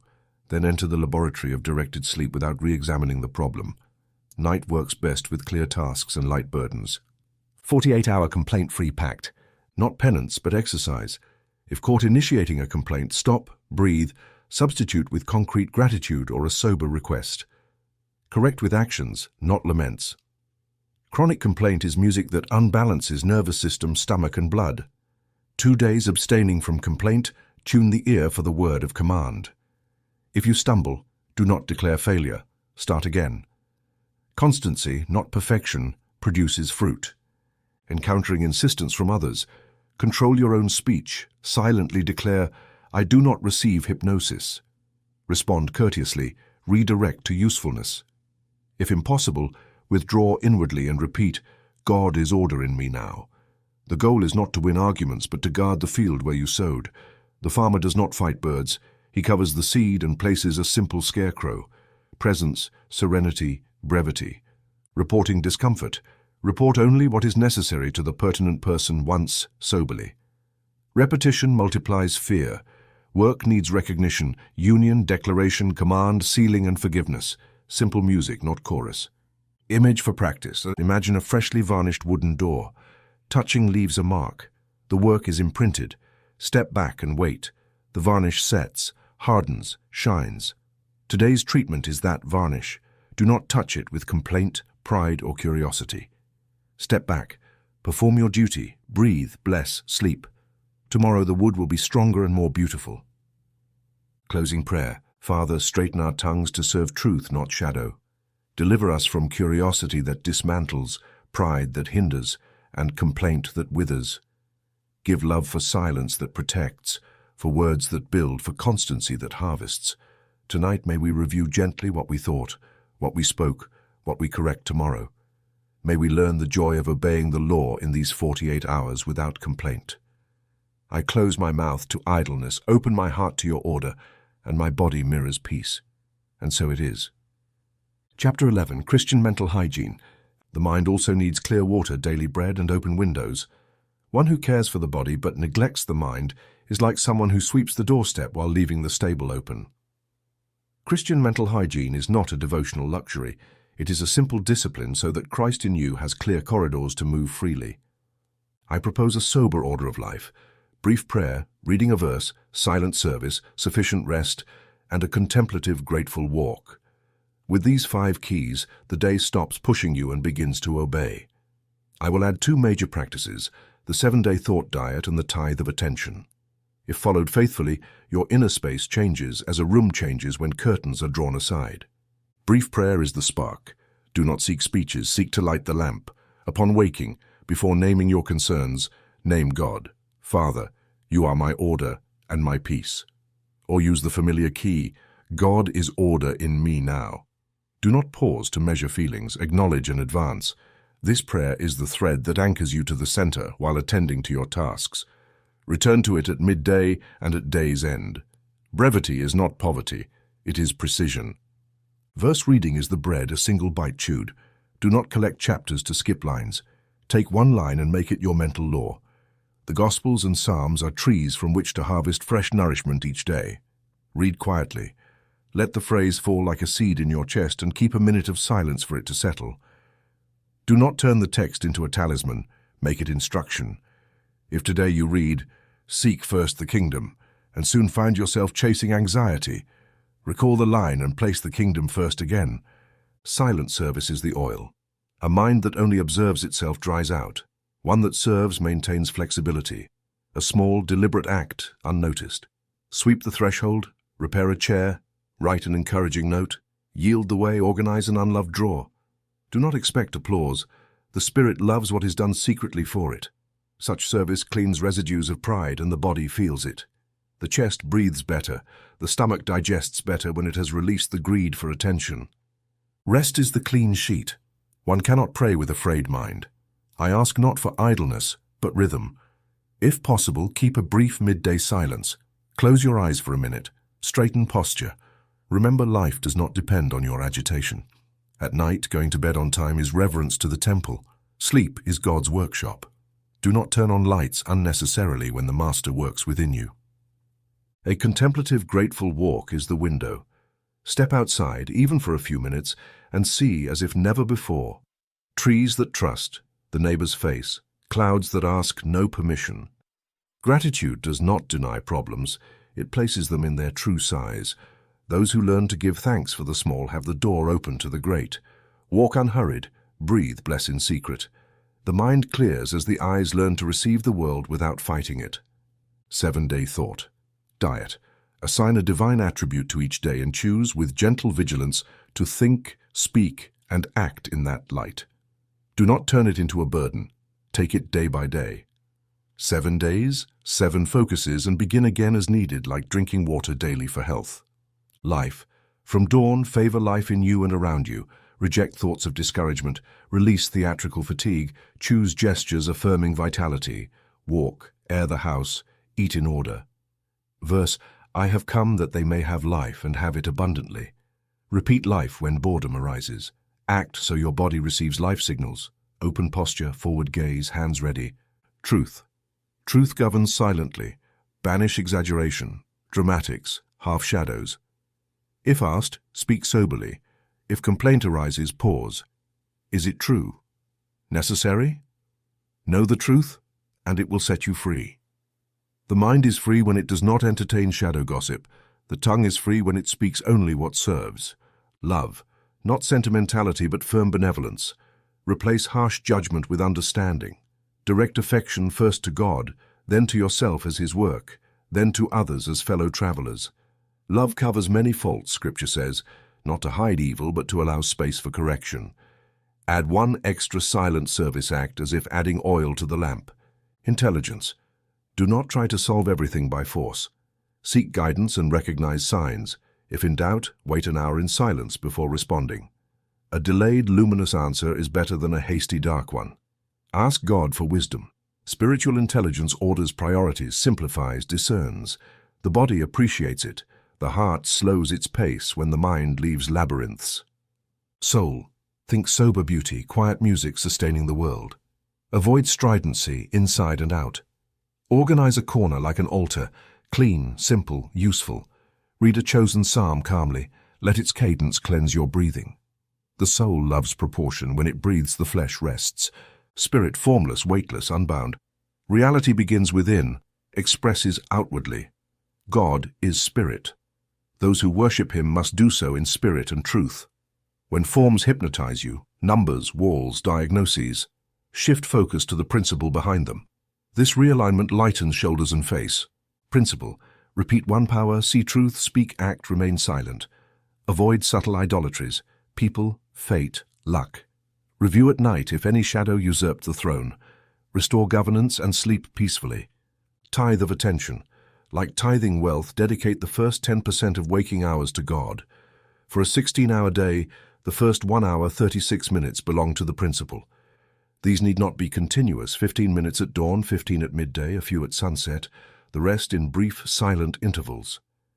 During this tithe, read your verse, keep a minute of silence, perform a service act, give thanks. Offering the first tithe moderately consecrates the rest. To help maintain the routine, use a daily checklist. Morning, mark on a simple paper. 5 items: brief prayer, verse read, silent service act, midday minute, grateful walk. Evening, add the nightly 3-question review, 1 line from a psalm or gospel, instructions for sleep. 8 small signals make a big day. Rotating readings keep the heart nourished without confusion. Weekly rotation of readings, life. John 10:10, truth, John 8:32, love, John 4:18 or 1, Corinthians 13, intelligence, James 1:5, soul, Psalm 23 or 27, spirit, John 4:24, principle, Psalm 91, Matthew 6:33. 1 line per day is sufficient. If you feel pressed for time, remember a household parable. A mother kept the kitchen clean, not by washing all day, but by never letting dishes pile up. 5 timely minutes prevent an hour later. Mental hygiene is the same. 5 minutes returning to the principle prevent half a day of regrets. Do not seek perfection. Seek gentle constancy. If you fall, rise at the same point without defeat speech. If the morning tithe is missed, offer it at midday and ask forgiveness without self-flagellation. Father, I renew my offering. You will see the kingdom respond faster to goodwill than to rigor without love. When after weeks your spirit feels steadier, sleep better, speak soberly, do not attribute it to your virtue. Give thanks to the tree, not the gardener. Closing prayer for mental hygiene. Father, I consecrate my mind as your house. May my first word be you, my last thought be you. Give me joy in secret service, rhythm in rest, eyes for simple beauty. May my week breathe your life, speak your truth through your love. Receive your intelligence, feel with my soul, worship in my spirit, and obey your principle. I offer you the first tithe of my attention and trust that the rest is ordered. Today, I mark my day with gratitude and walk lightly. And so it is. Chapter 12. Living in a state of healing. True healing is not a brilliant event that fades. It is a state that learns to breathe on its own. It is not a holiday amidst grey weeks. It is a new climate that transforms every day. Reaching this state requires fidelity to what has already been learned. Recognize the only power, speak the word, execute the act, and keep the silence. Sustaining it is an even finer art, walking in this obedience while news, opinions, and old habits demand an audience. Those who live in a state of healing do not ignore the world. They bless it without surrendering their center. Enter the marketplace, buy what is needed, listen to what is useful, and return promptly to your inner jurisdiction. You will keep in complete peace those whose minds remain in you. This is both promise and method. First, understand why I call it a state. I do not speak of high emotion or noisy enthusiasm. A state is a tone that remains even as the melodies of the afternoon change. It is an ECE. You can feel tired and not lose the state. You can hear a severe forecast and not lose the state. You can make a mistake and, without drama, correct it without losing the state. How to recognize it?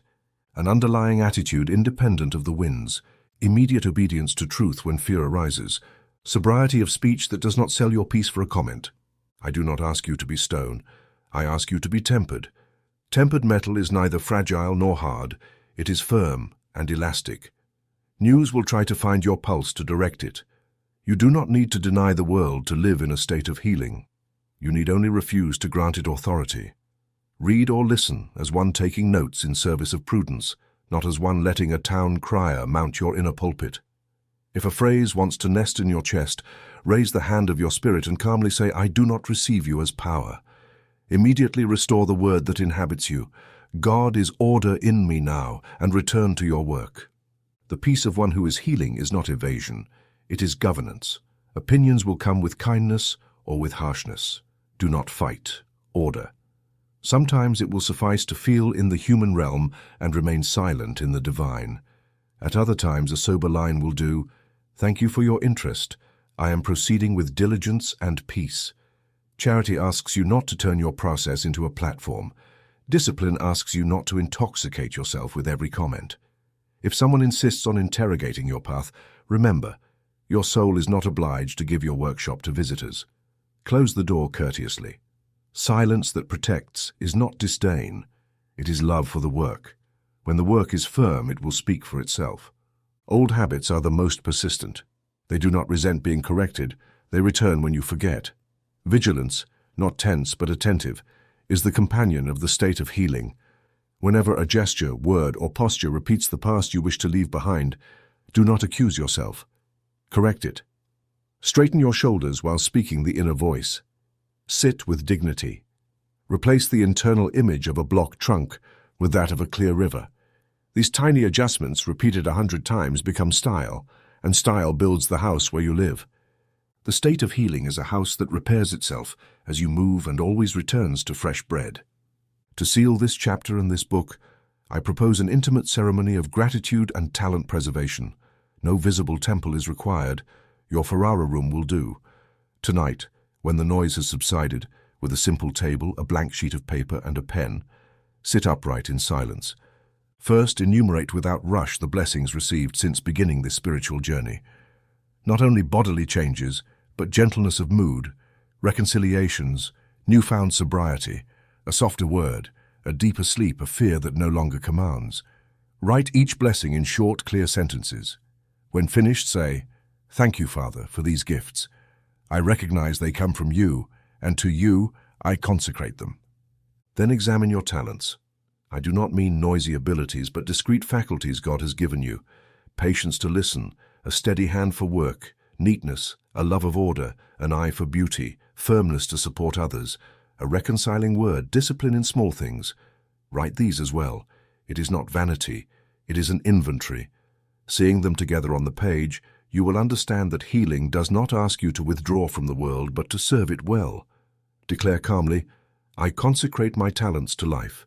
Let them be channels of good wherever you ordain. Sign your name and date the page. Fold it and keep it in a cherished book. When discouragement visits, return to this page as one returns to a map to remember the path. From this preservation arises the prayer of continuous command. It is not a crutch, it is a king's staff. It is not a magic phrase, it is jurisdiction by act. Choose a line that can walk with you for months like a conscious heartbeat. It must be brief, present, sober, and able to embrace all you do. I walk in the order of God. Christ in me governs my day. I am obedient peace in all things. God's life expresses through me without obstruction. Test each word as one tests a ring. The right one fits without tightness or looseness. Once chosen, do not change it capriciously. Let it take root. Repeat it at dawn before putting feet on the floor, at midday during a minute of readjustment, at dusk before sleep. Repeat it when crossing a door, taking a tool, or answering a letter, not for entertainment, but for governance. The state of healing is maintained by this line, which, like an invisible current, gently energizes the entire house of the soul. From today, take the final resource I propose as a joyful vow, 30 days of inner silence in which you will not narrate ailments, only progress. Report what is necessary to those who must know, without dramatization and nothing more. Do not repeat the catalogue of complaints at each visit. Train your tongue to recount God's faithfulness. I slept better. Today I walked calmly. I could work in peace. My mind is clear. If nothing new is visible, say, I sustain my obedience and remain silent regarding what does not edify. 30 days suffice to teach the mind that your identity is not the sum of symptoms. If you stumble and find yourself narrating, do not condemn yourself. Interrupt with a smile, add a thanksgiving, and change the subject to something useful. By the end of the month, you will notice that the air of your inner house is breathable even in challenging hours. Perhaps you wonder, what if tomorrow I feel the old burdens? No one promised a cloudless sky. I promise compass and refuge. When the old winds blow, do not debate meteorology. Return to the ECE. Recognize the only power. Unite, declare, command. Seal and guard the door with your prayer of continuous command. Walk, perform your simple act, and allow silence to do its work. A stable state is not the absence of challenges. It is the ability to respond in the same direction until the habit of truth displaces the habits of shadow without violence. Do not forget the body, your faithful servant.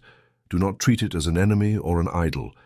Give it sufficient rest, sober nourishment, air, light, and dignified work.